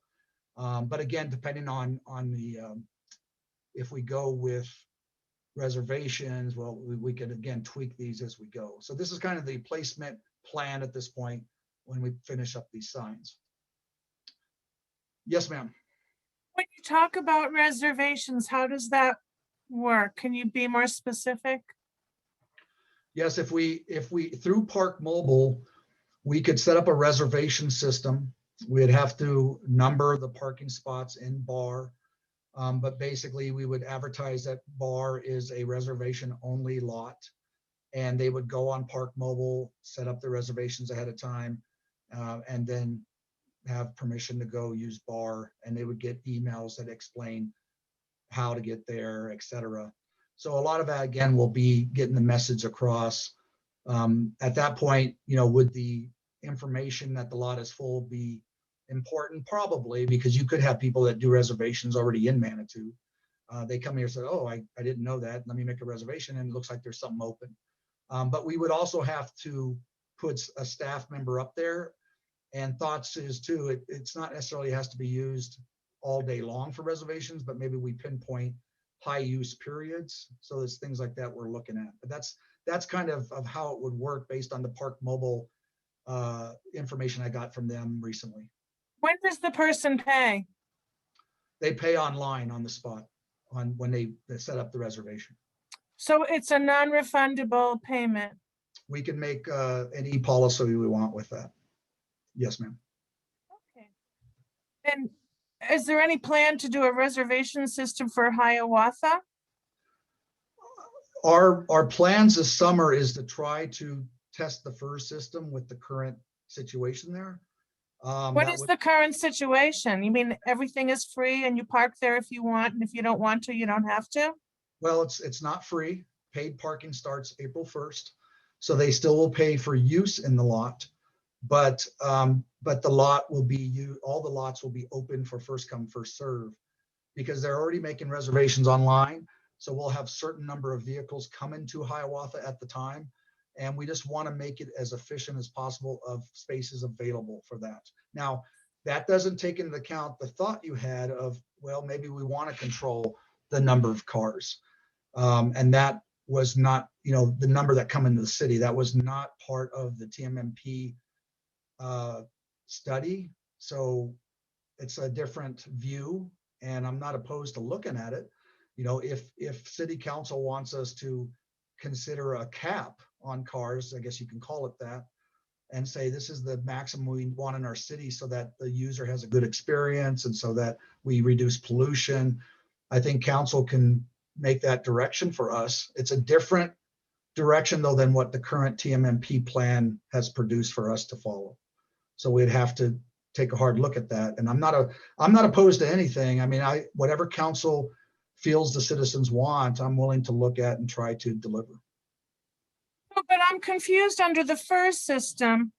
So if it's a reservation system if it's a reservation system, I think what you're saying is it's only a reservation for the incline, but it's not necessarily a reservation for Hiawatha. They can park in Hiawatha if there's a space, or they can park somewhere else, because the truth is there's no requirement to prove where you parked, really. So am I right? The reservation system you're referring to under FERS really isn't linked to any mandatory parking spot?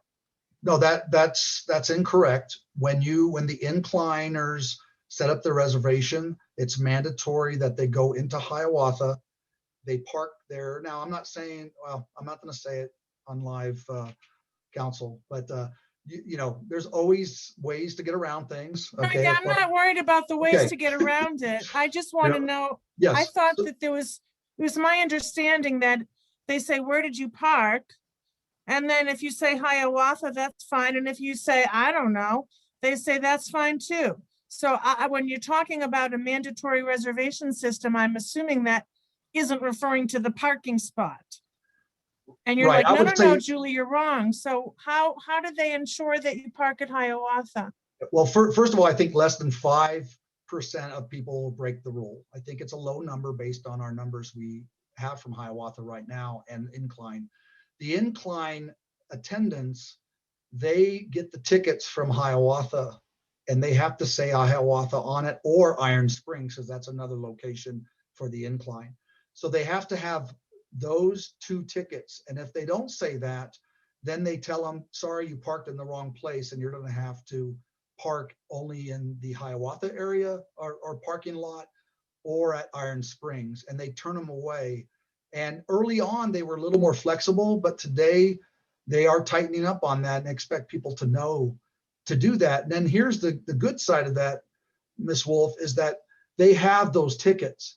And so far, the tickets have been matching the reservations pretty close.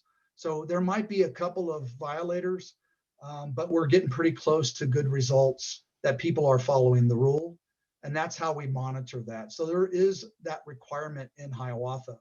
And our fear is that I'm not against reservations, so don't think I am. I'm saying that current FERS, we want to make sure that when the incliners come in and make their reservation, because that's how it's set up, that they have a space in there, and it's not suddenly 25 spaces reserved and they can't find it. And if they can't find a space, that's a problem. Then they either go up to Iron Springs and look for one, or they park illegally somewhere else where they can't use the incline. And then what do we say to them? Well, you're out of luck. You made a reservation, but you can't park in Hiawatha, and there's no parking for you. So we want the efficiencies, and Dole and I have talked about this extensively, is that we want to be able to have as quick turnover in Hiawatha as possible and not be tied to 20 spaces that are empty. Now, if the vision from council is that we want to reduce overall traffic in Manitou, and that's what they want, I don't mind looking at it in a different way. This is the way that the TMMP is kind of set up for us. That's why we're following it, that we're trying to manage the cars coming in and utilize our space effectively. Right, and another policy issue that comes up that comes to mind, Roy, is during high season, when the incline is most likely to get used. If we really do want to guarantee that every one of those incliners can have a reservation in advance at Hiawatha, we're kind of making the public decision that, if you're here to go shopping and spend the day, you may not be able to get a parking spot, so go to Colorado Springs instead. So if we really do want to cater to give preferences, if you will, to incliners coming into town, that could be a problem. But if it was just a general reservation system where, the public information officer made it clear to everybody that anytime you come to Manitou, whether you're an incliner or not, if you want a place to park, you better plan it out in advance. Otherwise, take the bus. And then we don't have to worry if how many incliners or how many are cog people, or, everyone can just, take care of themselves. Anyway, that's my like comment. Yeah, keep in mind that the dial up and dial down system does help us with incline numbers. So easily we can, our goal is that we take care of our residents, we take care of our downtown shoppers, and that we also provide some space for the incline because it is up there and it is open. But there has to be a fair system. And so we can turn down the use of the incline during certain parts of the day, especially when it's warmer, when we're actually going to get downtown shoppers. In all reality, what we've been really excited about is that it seems to mesh together pretty well. Early in the morning, you have people that can do the incline because it's cooler and safer to use it. But then middle of the day is when the downtowners come in to shop because it's nice and warm and fun thing to do outside. And so that time gets busier for the downtown shopper. And so we can now dial up and dial down the incline use to make sure we have room for the downtown people. Yeah, and we need to train the downtown shopper that the downtown shopper better take the bus or make a reservation or know somebody in town with a driveway. Yeah, again, if that's the direction that council wants us to focus on, I'm not opposed to that. No, I understand. I understand you have not received any clear policy direction from this council one way or the other. And I don't mean to be blaming you whatsoever. I'm just thinking out loud. Okay. Thank you. Thank you for the input. So here's about micro mobility. And the big thing with this, I'm going to stay from the start, is that you have to build this before you expect people to embrace it and use it. You have to put it ahead. And one of the complaints I get once in a while is, oh, well, Roy, there's not that many bikes out there. There's not many people using it. Well, because we don't have the safest routes. It's not friendly to the bikes. And that's just being honest. Every study I've looked at saying you have to make friendly places to get around with micromobility, and then they'll come out and they'll do it. And if we get them out here to do it, then they're gonna not drive as much. They're gonna find ways to use their bike, and in the future, other modes of transportation, which seem to be increasing as well, whether we like it or not. There's a lot of different modes out there that are being put out there. The recommendation, having some meetings with some experts in mobility, they talked about sharrows are out of favor because of the danger. El Paso already has some sharrows painted, and that's those little marks there, but they're faded white. You can't really tell. So it's a cheaper way to do it, to put some sharrows in, maybe make it the green standard so that it's more visible, that bikes share the road. But actually the movement now is towards that next picture in the middle there, that you make a dedicated bike lane. And so the thought is we look at some of the thoughts were at El Paso that we consider it a resident drive only, in a sense. So residents drive that, and it's not really a open public road. That's been some suggestions, and you put in a bike route there, or street, whatever you want to call it, and you mark it that it's a trail, a space for them. Also, we can just see where there are some limitations on space, and I know it would be narrow, but narrow roads slow traffic. So it's a traffic calming technique that's used all over the world. A good example I was told was like I don't think it was Disney World, but they have some drivable streets where you can drive into nice areas where the kids can play. And people don't worry about it because it's tight and the cars go slow and kids walk wherever they want to and cars will watch. So as you make things harder in a sense, I think that was kind of brought up earlier with even the traffic, you know, when it's a little harder and slower, then pedestrians have a safer place. And so same with the bikes. Now, one of the laws that came out was the 3 feet please rule.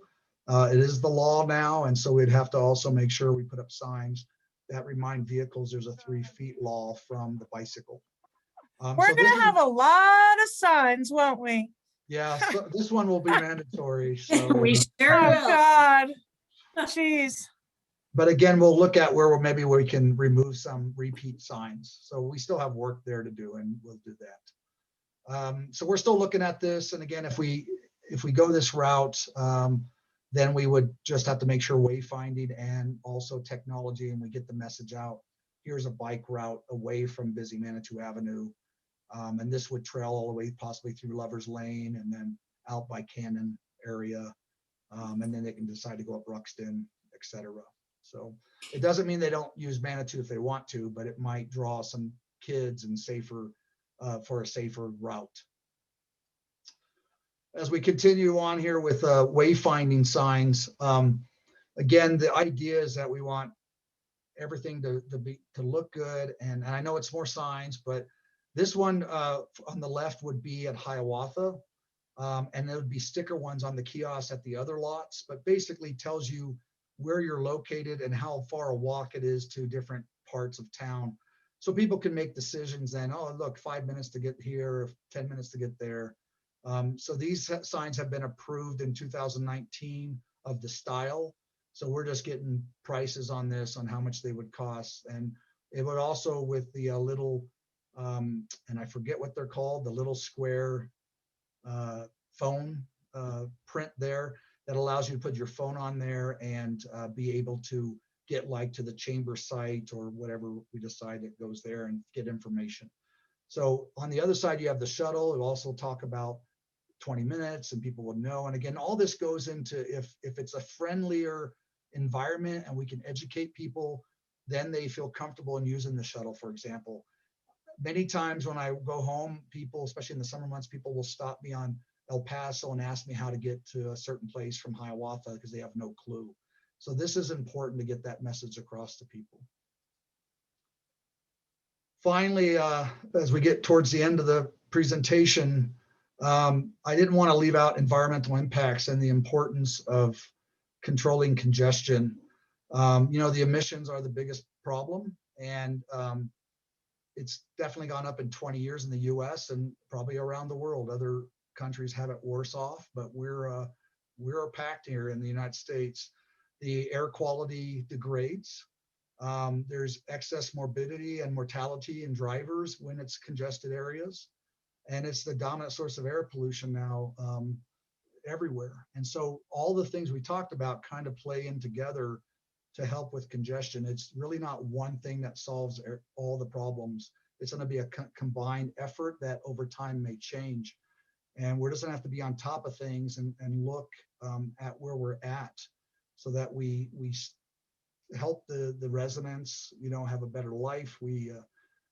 So improve that livability. We help the businesses out the best we can, and we protect the environment that's so precious in Manitou and everywhere. Here's kind of the timeline of what we were looking at. Some of these have been completed. Ruxton, RPP only, we did that over a year ago, which has helped with parking on Ruxton or eliminate the parking. So it reduced the traffic up there. And I have heard some people that live up in that area said it's a lot better. Again, we don't know with the pandemic what that means otherwise, but I do believe it's a benefit where you're not offering parking in a place you don't want parking. Crosswalk safety, that was one of the big important things in the TMMP. I think we are solving that problem. We also did a city employee parking change where they used to be allowed on Manitou Avenue and Park. We made sure that's not happening anymore. So that leaves more customer parking and residential parking in that area. Of course, the FERS is going well. Iron Spring Chateau has been a great partner so far this past year in helping us with Ruxton parking up there and control. Fees increase are going in effect April 1st. That's a help as part of the Donald Shoup plan of reducing congestion through parking fees, which is one of the only methods. Again, it's not about trying to make a lot of money off people. It's about using that as a method of controlling use and where you're going, because it's going to cost you. And then paid parking areas added going down Manitou Avenue with the possible rear diagonal parking. January, and all these have been already worked on or starting to be worked on, but January through May, the Ruxton Roundabout could be, maybe it's that traffic cop in the middle, maybe it's something more. The shuttle stop for the COG should be towards the end of April, actually. The COG online reservation system is going to happen this year. And that'll be brought up by the COG, and they'll correct me if I'm off at that at all. New directional signs at Ruxton in the Fork, brought up by Mr. Bremner. And again, we'll look at sign pollution and see if we can't back off some signs in other areas. And then the parking enterprise presentation, I think I have it here twice, but it won't be on here twice when it happens, but it'll be presented to council on that possibility. January through June, we're looking at finishing that, either that rear diagonal parking or just diagonal parking. The bike route on El Paso and Lovers Lane, Hiawatha mobility. Once that's determined with Hiawatha, can we add some bike racks? And I know I didn't talk much about it because it was kind of late information, but Pike Ride we're working with them right now for bikes at Shriver, bikes at Hiawatha. Eventually that'll be postponed because of the Hiawatha project itself. And then I believe one other location at Tubby's turnaround, maybe, I can't remember the last location. But that's going to be, part of that El Paso. If they can go off of Shriver and go on El Paso and ride down to Hiawatha, that's kind of where that comes into play too. And then I put on here bar reservations. Again, that's something we're surely looking at and may implement by summer. And then the shuttle route change will also be in effect for the Serpentine and getting rid of the 6 to 8 p.m. route. And then through July, finishing the wayfinding signs, four-way stop study, and if we're going to do something there at El Paso or Old Man's Trail and Manitou Avenue, complete our branding for the parking department, and then just continuing to get data throughout the year, as parking, honestly, it will never go away. We will have to find solutions to new challenges. If El Paso continues to grow, it's just going to mean more cars in the area, and we're just going to have to figure out where we go from there. And that's why we'll have to stay on track with that. So that ends the presentation from a city standpoint. And so I don't know if there's any questions now, but we also have Iron Springs and then a Pikes-Peak Cog Railway with their presentation. So Ms. Wolf, you have a question. Yeah, on the screen you had previous January through July, number 5, parking enterprise. Can you Yes, ma'am. address that? I think Denise, do you want to address the parking enterprise? Because I know you and Rebecca are working on that.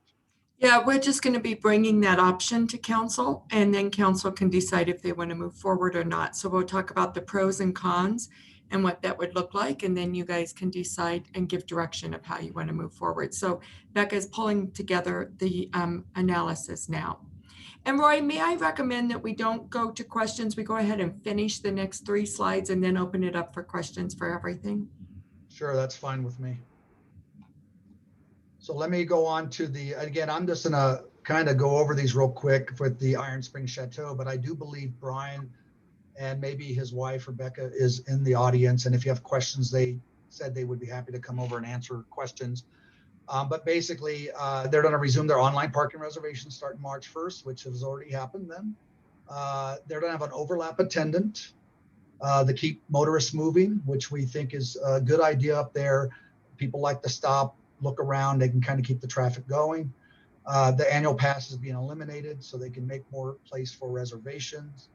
They're gonna make sure the signage is appropriate to make sure people are moving and reduce that congestion. they are looking at a major renovation of their lower dining room. And I know they're working with the planning department on that at this point. The parking will close at 2. If they open the Melodrama, then it would be a 2 p.m. close when that opens up, and then 7 p.m. the other days. Free parking to the volunteers of the Pike Peak Cleanup Crew, which is exciting. That's always a good thing up there to get people to help clean and pick up sites. And then just trying to work with their customers better and getting the information out. And I just will state again that they've been great partners this past year. And I'm also going to say that the COG has also, in the past year and a half, have met with us on a regular basis. They've been really supportive of trying to help find solutions for their business. And we've also worked with them because we do believe it's a team effort. At the end of the day, the traffic is in Manitou, and we have to find solutions. And this is just how we're presenting that. And I will say that I really appreciate both of these businesses working with us and trying to find solutions as well. So I do want to make that shout out. I also want to, before I push it on to the COG, I just also want to thank Laura Newman, who started the TMMP over a year ago and set a lot of this for me to look at initially and bring in the city staff of the TMMP, Dole being a major player, and of course Denise with always her tough questions on moving forward and thinking about things. And other staff, other department heads being involved here and there.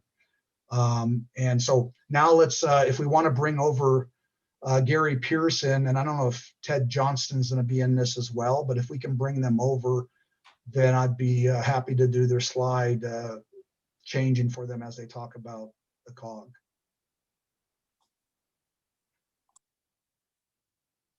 Are there any questions for the Iron Spring Chateau, I should ask? None? Okay. So I don't know if Gary and them could raise their hand. Gary, If you could, Gary and Ted are both over. Okay. All right, so I will present the slides. We're on the first page. And so if I can't see you guys on my screen, so I'm assuming you guys are there. And if you want to introduce yourselves and then go through your slides, let me know you want me to change it. Yeah, thanks, Roy. This is Gary Pearson. I don't see whether I'm on video, but I'm hopeful that I can be heard. You are Roy. on video, Gary, and we can hear you. Okay, great. Good to hear everybody, and I appreciate the presentation that Roy just did. I know everybody's been listening for about 2.5 hours now, so I'm sure they're getting tired. I'm also on the East Coast, so it's about 10:40 here p.m. So I'll try to be efficient. First and foremost, I want to talk about the collaboration with the Manitou staff, specifically, and in no particular order, Denise and Dole and Roy and Christine.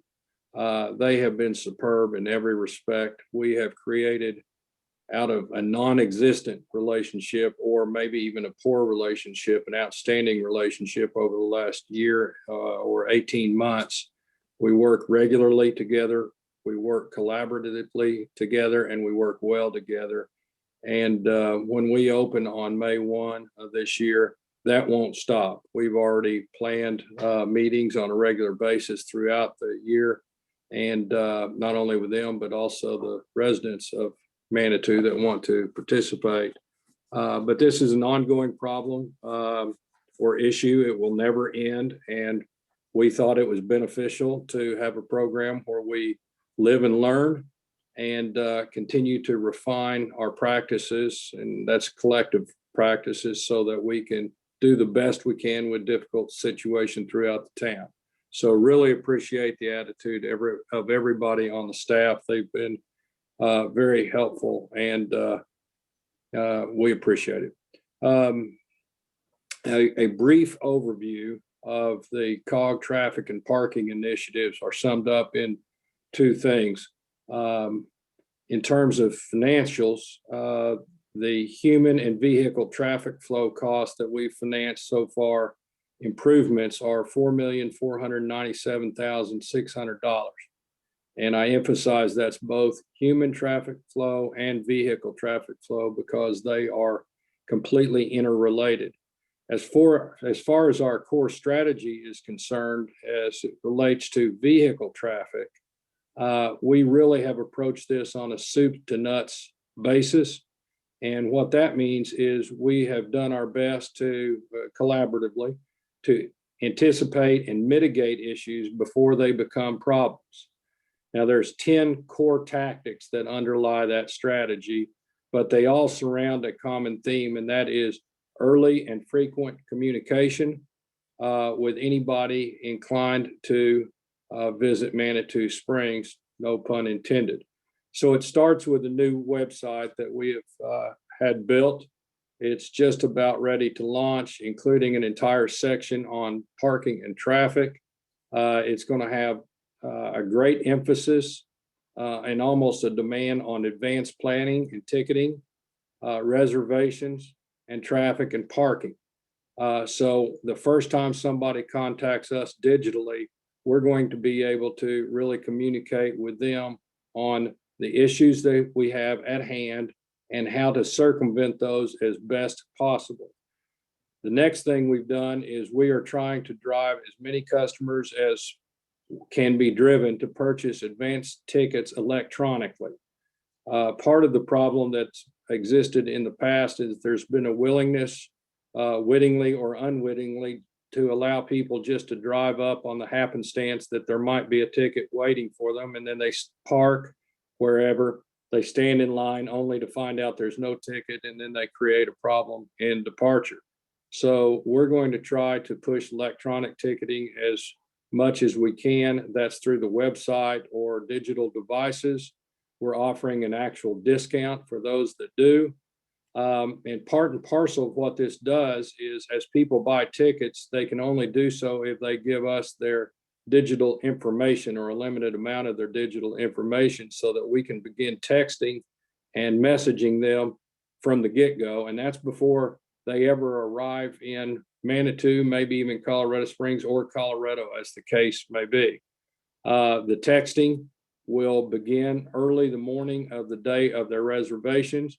And what it's designed to do is to give them real-time information on where traffic and parking issues are, and also give them instructions on what to do and when to do it. So we're in early communication with people before they even arrive.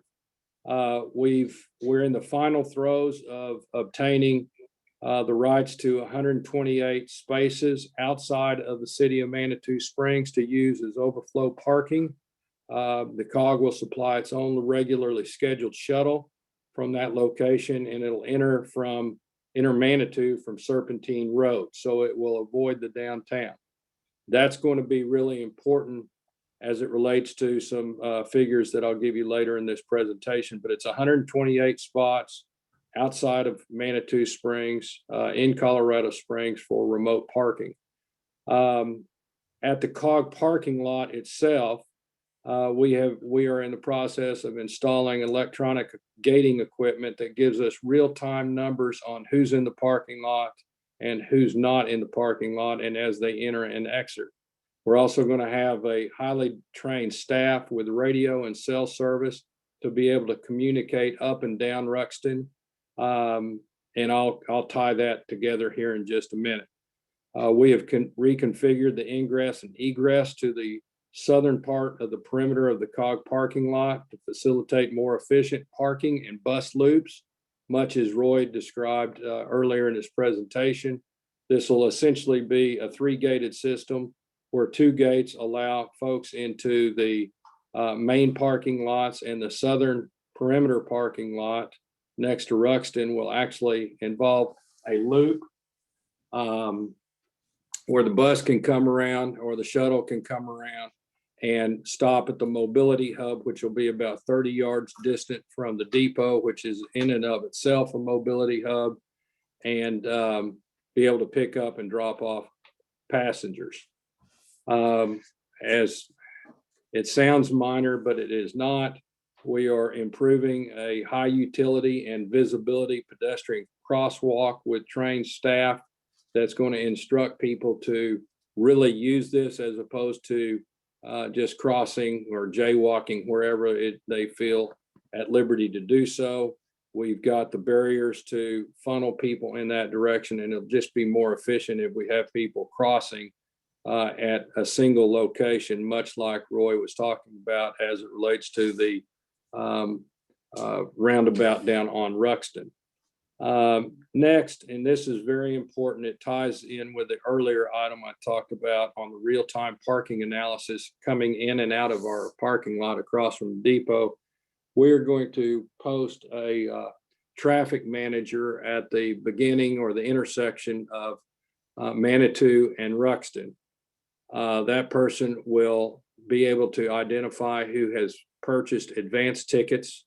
There will be window displays for that. And obviously people have their phones to show tickets. And the simple rule is this: anybody that is a resident or a visitor of a resident or a registered incline user or a COG passenger who actually has a physical parking spot in the parking lot at the COG can come up Ruxton, and if they don't, they can't. So that's been a significant part of the problem in days gone by, is we just have looky-loos that drive up there and hope is their only game plan. They wander up there, they can't get turned around, they can't get a ticket, there's no parking space, and they just create problems for themselves and everybody else. If we mitigate this problem by not letting them up Ruxton, if they don't have any business up Ruxton, meaning a ticket and a parking spot, then many of our problems will go away. And you combine that with the team from Manitou eliminating on-street parking on Manitou, and then the electronic signage that's been discussed at length during this presentation. And I think you're going to see a much different Ruxton corridor because we're actually controlling it. And this is something we do at our major events wherever they occur across the United States. We've all been to football games or basketball or concerts or whatever, where there's a lot of traffic coming all at once. And we all end up finding parking spots with the assistance of flag men and flag women telling us where to go and when to go and where not to go. And it's the same concept as that. It's very old school and it works very, very well. And as I believe it was council person, well, I don't remember which one it was, but it can also be fairly entertaining if done correctly.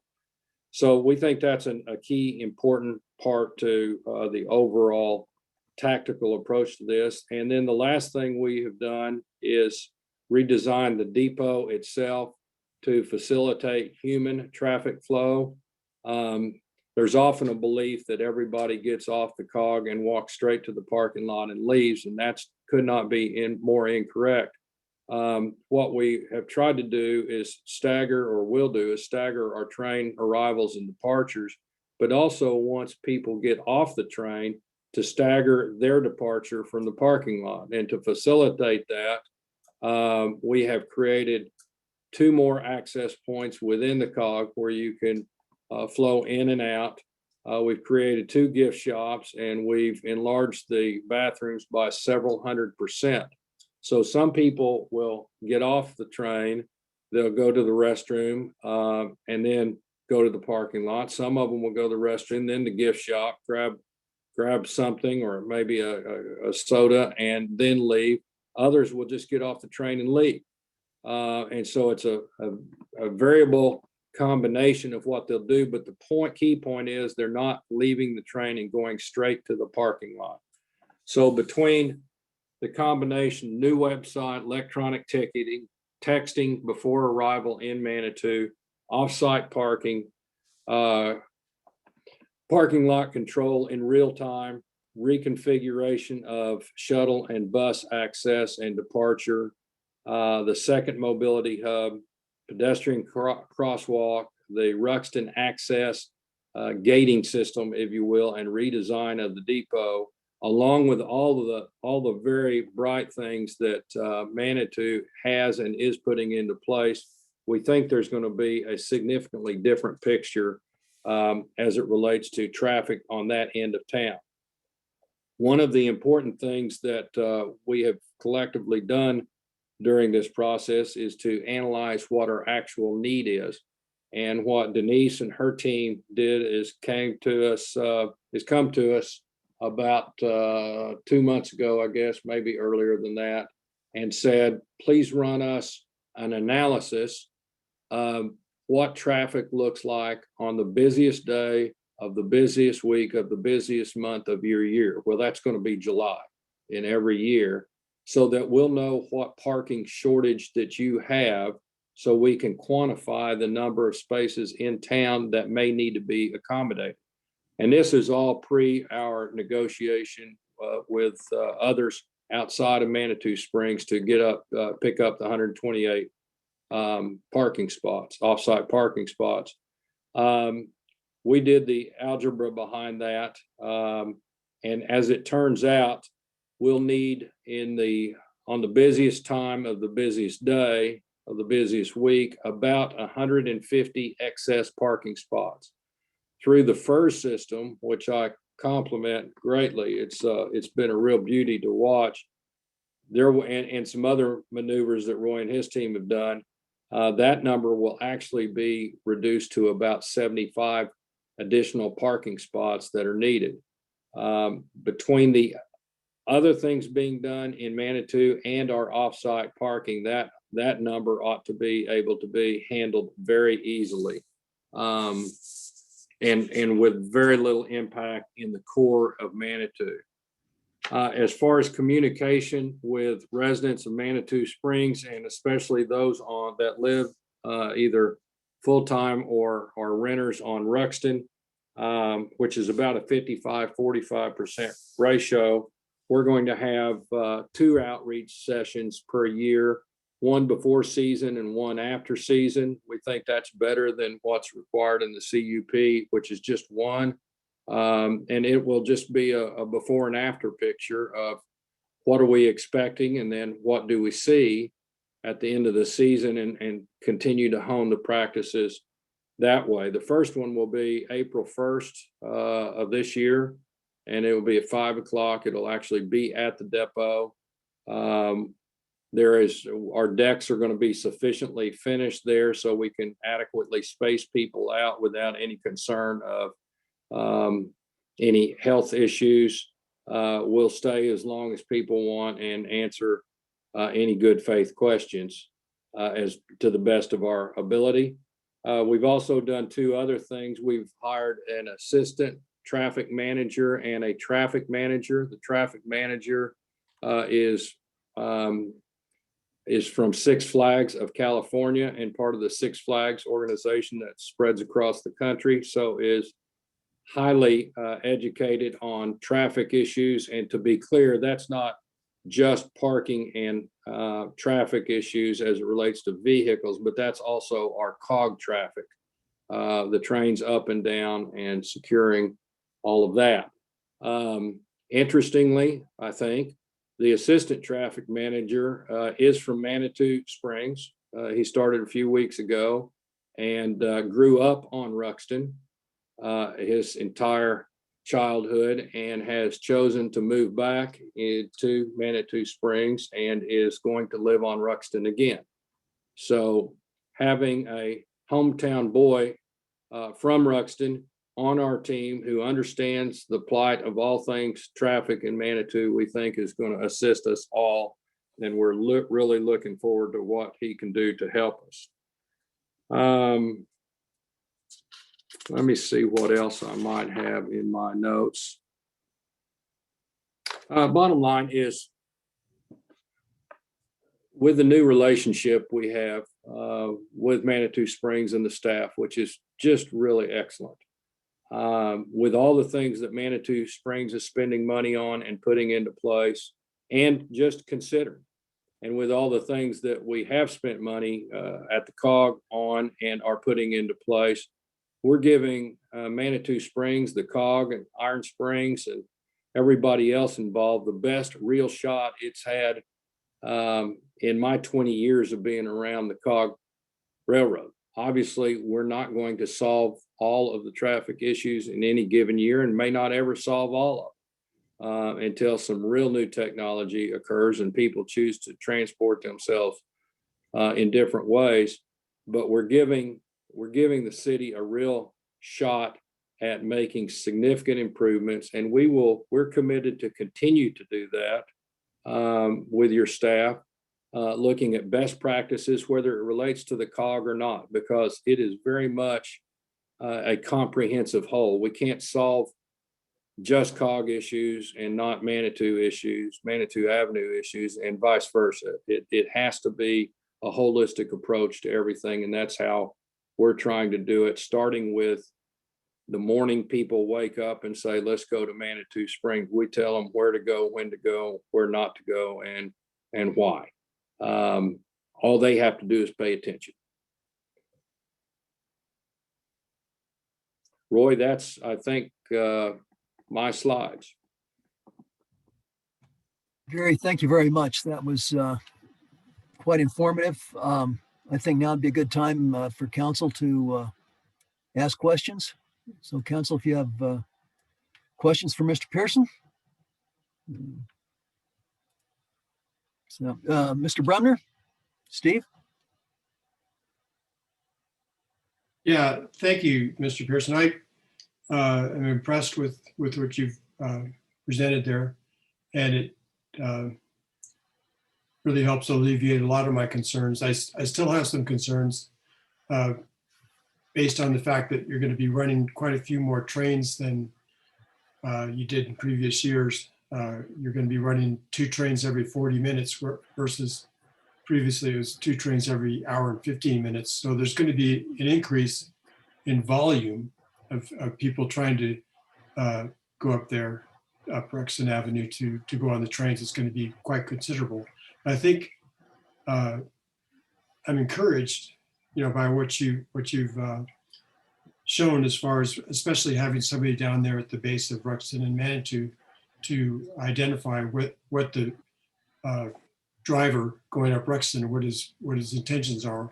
If he doesn't have a reason or a reservation at Bar Trail parking lot or Iron Spring Chateau or the COG or a resident, there's no reason for him to drive up Rexon Avenue. I think that can really help to alleviate the 500 cars per hour that Roy Cheney identified, which is absolutely ridiculous. And if we can get that knocked down to a more reasonable number per hour, that would really help a lot. So thank you very much. Well, thank you. Just one point of interest. It's going to be 1 train every 40 minutes, not 2 trains. So that further alleviates issues. But thank you for your nice comments. Councilor Wolf? So Mr. Pearson, thank you for your presentation. I just have some clarification questions, some stuff that went over my head. When you were talking about the 75 vehicle shortage, was that in reference to specifically to July, and also given the 125 spots you have for cars outside in Colorado Springs to shuttle them in? Is that right? No, it's partially correct. The outside, the Colorado Springs parking lot that we'll be leasing is not part of that equation. This is just if things were status quo and we didn't have that. And that's the part that's incorrect. The part that is correct is that's the busiest day of the summer, which invariably is in July. You can rarely tell which specific day it is, but it's almost always in July. So we took maximum capacity, which is about 95% capacity on all runs all day. And based upon our algorithms of the flow up and down and the parking spaces we have up there, which is a considerable number, our use of shuttle buses, and then of course the use of regular buses, that we would have a gross shortage of 150 parking spots. We've worked with your staff at Manitou Springs, and they are able to regulate other parking, especially for the incline during those periods. And it's a limited time each day. It's not all day long. And reduce that to only 75, a need of plus or minus 75. So that means out of the 150 shortage that you'll have after you're busing your folks in, then you've been promised by Manitou staff that we can accommodate at least 75 of those. Do I get that right? There haven't really been any promises. There's just been collaboration, and it's not after we bus people in. That's outside of that. So presume, for the sake of your question, it's a presumption that we don't have any offsite parking. We actually, this was all done before we gained the offsite parking, and it also assisted us in identifying how much we would like to have, and that's when we found 128 spots. I thought you told us last year that you had already done the math and that you were short something like 250 cars a day or something. What's the difference in your data? I don't think we told you that. I sure don't remember 75. I'd remember that. I might have to go back to that meeting. I remember that meeting well. So Well, do you have any idea where those 75 cars might park in Manitou, or did you not get into those nitty gritty details? Well, first of all, we have to define that there is no such thing that can be identified in advance as only a COG patron. Because as you know, many of our patrons come to Manitou Springs first. If they have an afternoon ride, they might come in early. They might go buy a t-shirt and some pizza and ice cream and then wander on up to the COG in the afternoon, and vice versa is true. If they've got a morning ride, they might wander down. So we can't guess where they might park as part and parcel of their visit to Manitou Springs proper, as opposed to the COG. So it would be impossible, I think would be the fair word, to say which spots are reserved within the city for those people, because you can't identify them. So does that mean then that when your people make their reservation to ride the COG, there's no particular mandate that they also prove to you that they have a place to park their car? That's just kind of up to them? No, that's not accurate. If they want to have a spot in the parking lot across from the depot, then they need to so indicate. They can't be let up Ruxton if they don't. And then we're going to try to drive as much traffic as we can to the off-site parking spot, just to alleviate all things traffic in Manitou Springs as much as we can. Now, we can't force them to go to that spot. If they want to drive in to Manitou and shop all morning, we can't stop them from doing that. Well, the shopping has nothing to do with it. We're talking about where they're going to park. I don't care if they're shopping or not. I'm just trying to figure out what you're saying. So you're saying, yes, there's 150 spots that are short, and maybe they'll go shopping and maybe they won't. And that's like, I don't care if they do or not. I'm just trying to figure out the parking, sir. So Well, out of the 150 spots that you're short at a busy time, you've been advised through this lovely collaboration that probably we can accommodate half of those customers. Do I have that right? Well, I think what has been discussed is that there can be an adjustment on the number of people during the height of the day going to the incline, which is not a problem as I understand it, because most of the incline activity is in the morning and in the late afternoon. And that's opposite of when our busy time is. But I would take issue with you on the shopping. If somebody comes to Manitou Springs in the morning and decides they want to shop and eat lunch, they've got to have a place to park.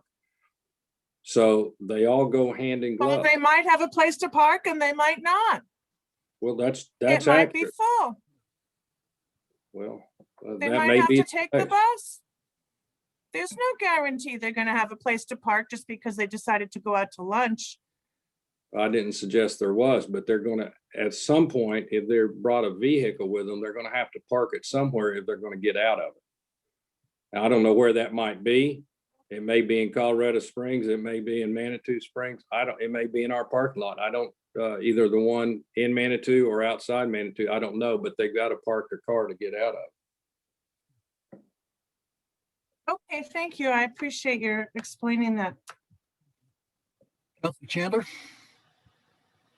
Thank you for your presentation. You said you were able to secure 128 parking spaces. Where are those parking spaces?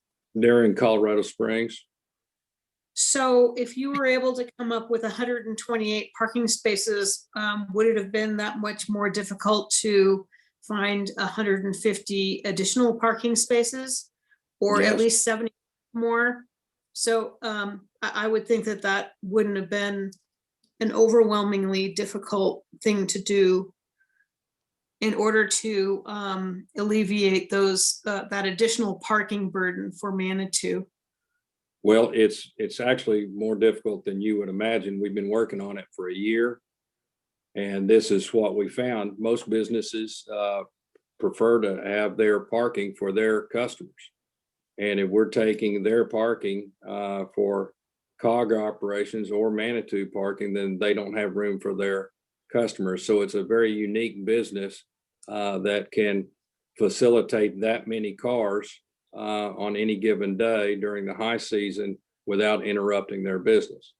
By the same token, I guess the same argument could be made about any business in Manitou, whether they've secured, has anybody in the entire city secured any parking outside Colorado Springs, outside Manitou Springs, and I suggest that the answer is probably no. And that's a pretty good illustration that it's pretty difficult to do. So I really appreciate the collaboration that Manitou has with the COG. With the train leaving every 40 minutes, how many passengers are on a train? I can't possibly tell until we know. Do you mean just number of seats or how many passengers? Number of seats, number of potential travelers in a train. We've got 3 train sets that are 261 and 3 that are 214, I believe. And what is the average ticket price per rider? I don't have that with me. You don't know the average ticket price per rider? No. I think that would be something that you'd know first and foremost. It really doesn't have anything to do with parking or traffic. Well, can you give me a ballpark? No. No, you have no idea. You have no No. idea ticket costs. If I could, Judith, we've got that, I think what you're asking for from a couple of years ago when we were first studying all this data. And we have reams of spreadsheets where this was all evaluated, and we could get you access to that. So my point in asking that question, I'm quite shocked that you don't know the answer. I'm sure you do. Is that Councilor Chandler, please be polite. Yeah, I I just told you I Yeah. didn't have that information. It's at least 4 years old, and it doesn't have anything to do with parking. It's online. You can all Google it and see it in 2 seconds. Okay, it's right online. $38 is what it used to be for adults, $20 for children. I'm just trying to make the point that this is a financial win-win for all of us. Correct. That's the point I'm trying to make. I am not trying to be rude to anyone. I'm just pointing out that the COG put on the slide the amount of money that they have invested, and it's an absolutely staggering amount. And the COG also has a cash cow on its hands, and I'm grateful that they do, because Manitou stands to reap the benefits. I'm just wondering, if down the road, if we find that we're having a problem with finding additional parking spaces, that we can look obtaining those parking spaces outside of Manitou. So I'm just planting that seed ahead of time, because there's going to come a time when COVID is over, and we're going to have hundreds of thousands of COG users. And so our job here on City Council is to make sure that we dance a very fine balance between the benefits of our businesses with the benefits of our residents.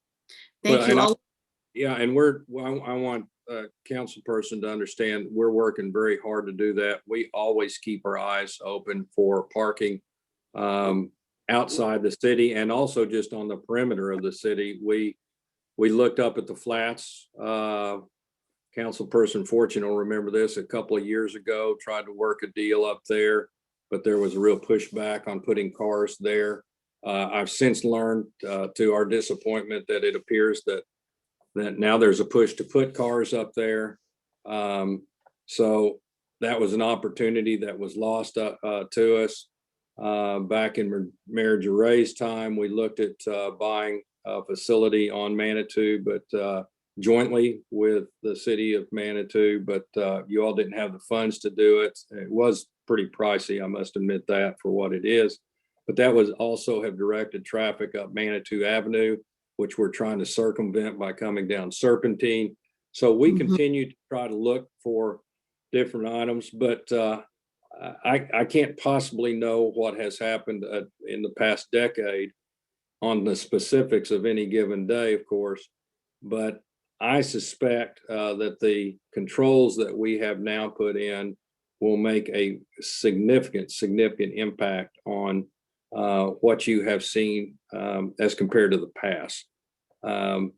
It's just basically there were no controls by anybody, and now we've got a bunch of them, and we've got them when people literally are just getting out of bed versus when they get to the depot and find out they don't have any business being there. There's got to be improvement with that.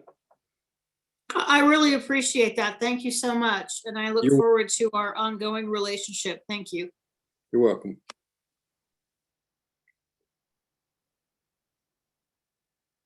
Do we have comments or questions from other council members or staff? Mr. Cheney, you have a comment?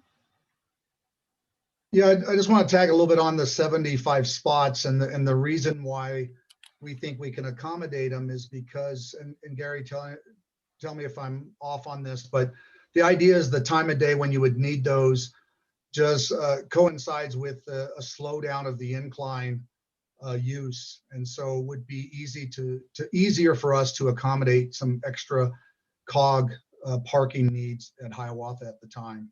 So we're looking at how the FER system is helping that control and allowing some extra space. And keep in mind too that currently we are reducing the number of users by 1,000 on a busy period. So we really anticipate there will be space at Hiawatha and still have space for downtown because it all kind of works and meshed together real nice at this point. So just want to throw that in there. Thank you, Roy. Any other council comments or questions? It looks like we're pretty well satisfied. I guess, Gary, thank you very much. We appreciate welcome. your being here. I realize it's quite late where you are. I know there's a lot of work that's gone into this. So I'm so thanks. old, it's been a long time, Mr. Mayor, that I've been up this late. Oh, I can empathize with that. Yeah. So I think, council, this has been a pretty extensive overview of our transportation and parking situation. I think I see a lot of fatigue in people's eyes, but I've seen a lot of attentiveness tonight. So if there's no objections or further comments, I'd propose that we bid adieu to this topic for the evening. Okay, seeing no objection to that, Gary, Ted, I want to thank you for being here, and we'll move on to our next agenda item, which is council correspondence. Thank you, Mr. Mayor. Thank you, sir. Thank you. Thank you, Ted. Thank you, Gary. Okay, does anybody have anything? Mayor Pro Tem? Yeah, Denise will probably address this, but there's the GFL community meeting on Thursday at 6 o'clock. And I know that a lot of people have expressed interest. I know it's for recycling primarily, but a lot of people have expressed concern what appears to be continually increasing pricing and variable pricing.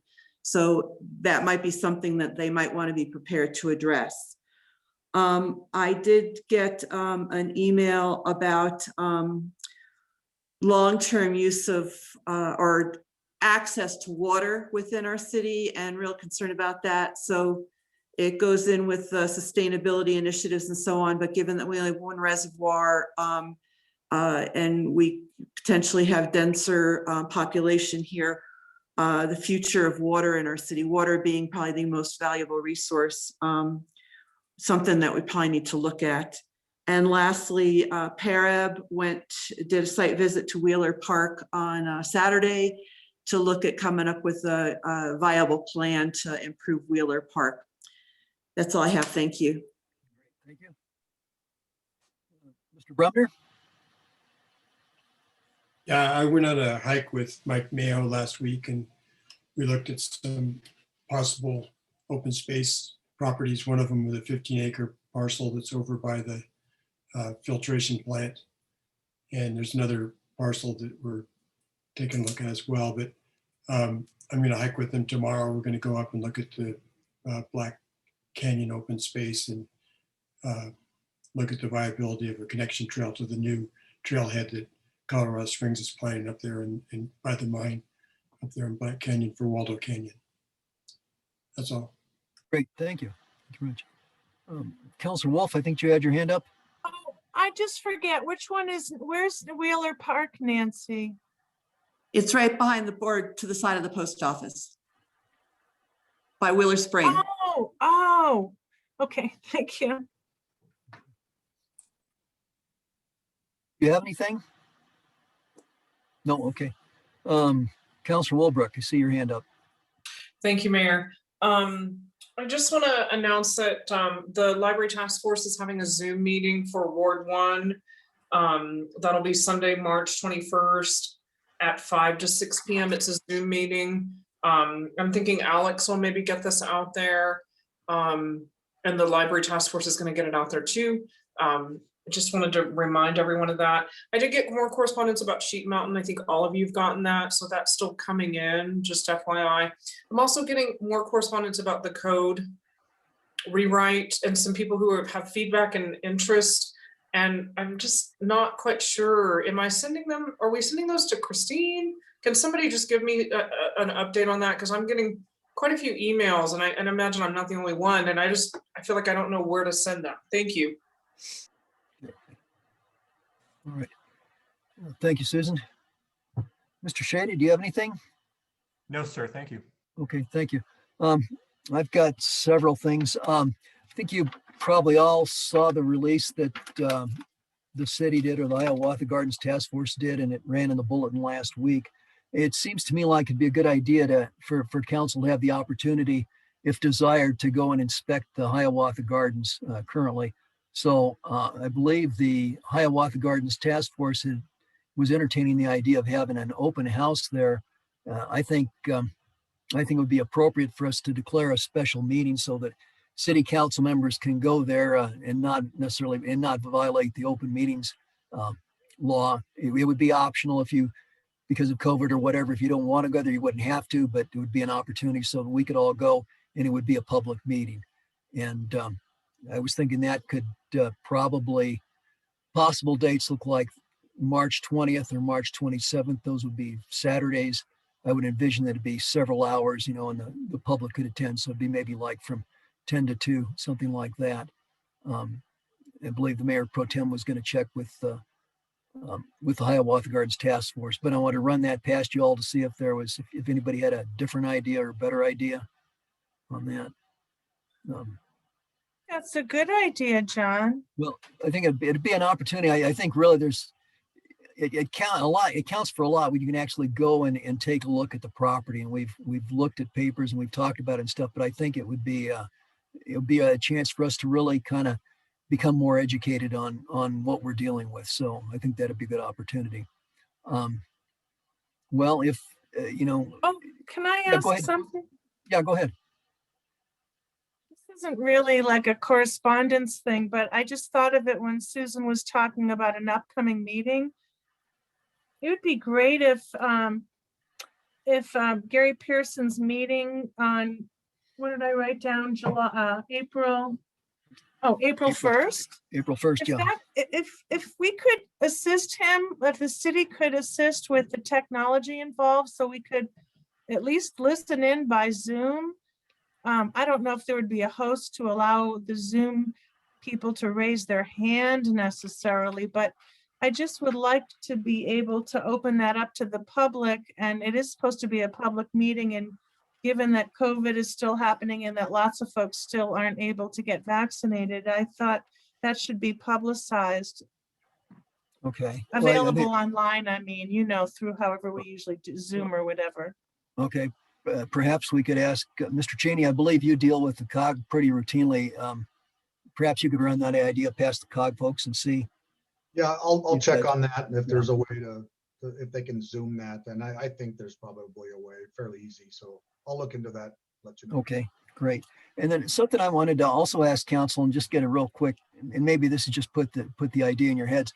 In looking through some of the evaluation papers relative to the city administrator's evaluation, it seems to me like there's a lot of interest in council in establishing goals, or at least talking about goals and what we might be able to get done between now and the end of the year. And I know we've got a lot still, but if there's that interest, there's a couple of things. We could dedicate a work session to it, or we could take maybe time on a Saturday. So if you want to think about that, and then you can send me an email, or we can talk a little bit about it next week. But I'd ask you to entertain that. Again, Julie, you've got a comment? A question for you. I thought you had emailed us earlier to suggest that we may only need work sessions twice per month going forward. Or maybe No. that was only with respect to February. I'm not sure, but No. if that's true going forward, maybe we could do it at a work session on a Well, Tuesday night. Yeah, and actually, Julie, the thought was, and I'd have to give a lot of credit to Denise on this, was to maybe get to a point where we just need one work session a month. So that would mean 3 meetings, but that we still, if we needed that second work session, in other words, the fourth Tuesday, we'd be able to use it. Sometimes there are big. If we're gonna have to devote the time anyway, I'd rather squeeze it in on a work night than to use my precious free time on the weekend. We already yeah. have that October thing coming up, Well, I believe, for the retreat. Do I remember retreat. that right? Okay, yeah. So no. I would, if we have all these free Tuesday nights, why don't we do it on a Tuesday night instead of a nice Saturday? So That's my personal preference. That's what I think I'm knowing. And I appreciate you folks who are still working and paying into Social Security. So please continue to do so. Okay. All right. And then the last thing I have is Sunday night, we lost an old elderly tree on Canyon Avenue, which, in light of the reverence that we generally have for trees and stuff, I'm a little concerned about the 5 remaining trees. These are on Canyon between Grand and Spencer. And so I think it would be appropriate for the city to go and evaluate the remaining 5 trees and see how much of a hazard they might present to the community. I was looking where the old tree was. I mean, it just fell over on Sunday night. There's no stump left, so it appears that the stump had totally rotted out. And that's a hazard. So if we could, Denise, if you could look into that, I think that'd be a good idea. Anyway, that's all I've got. I think that's everybody and everything. Did I miss anybody? I don't think so. Okay, well, our last piece of work then is to call it a night. So if there's no objections, let's adjourn. We'll see you next week. Thanks. Bye-bye.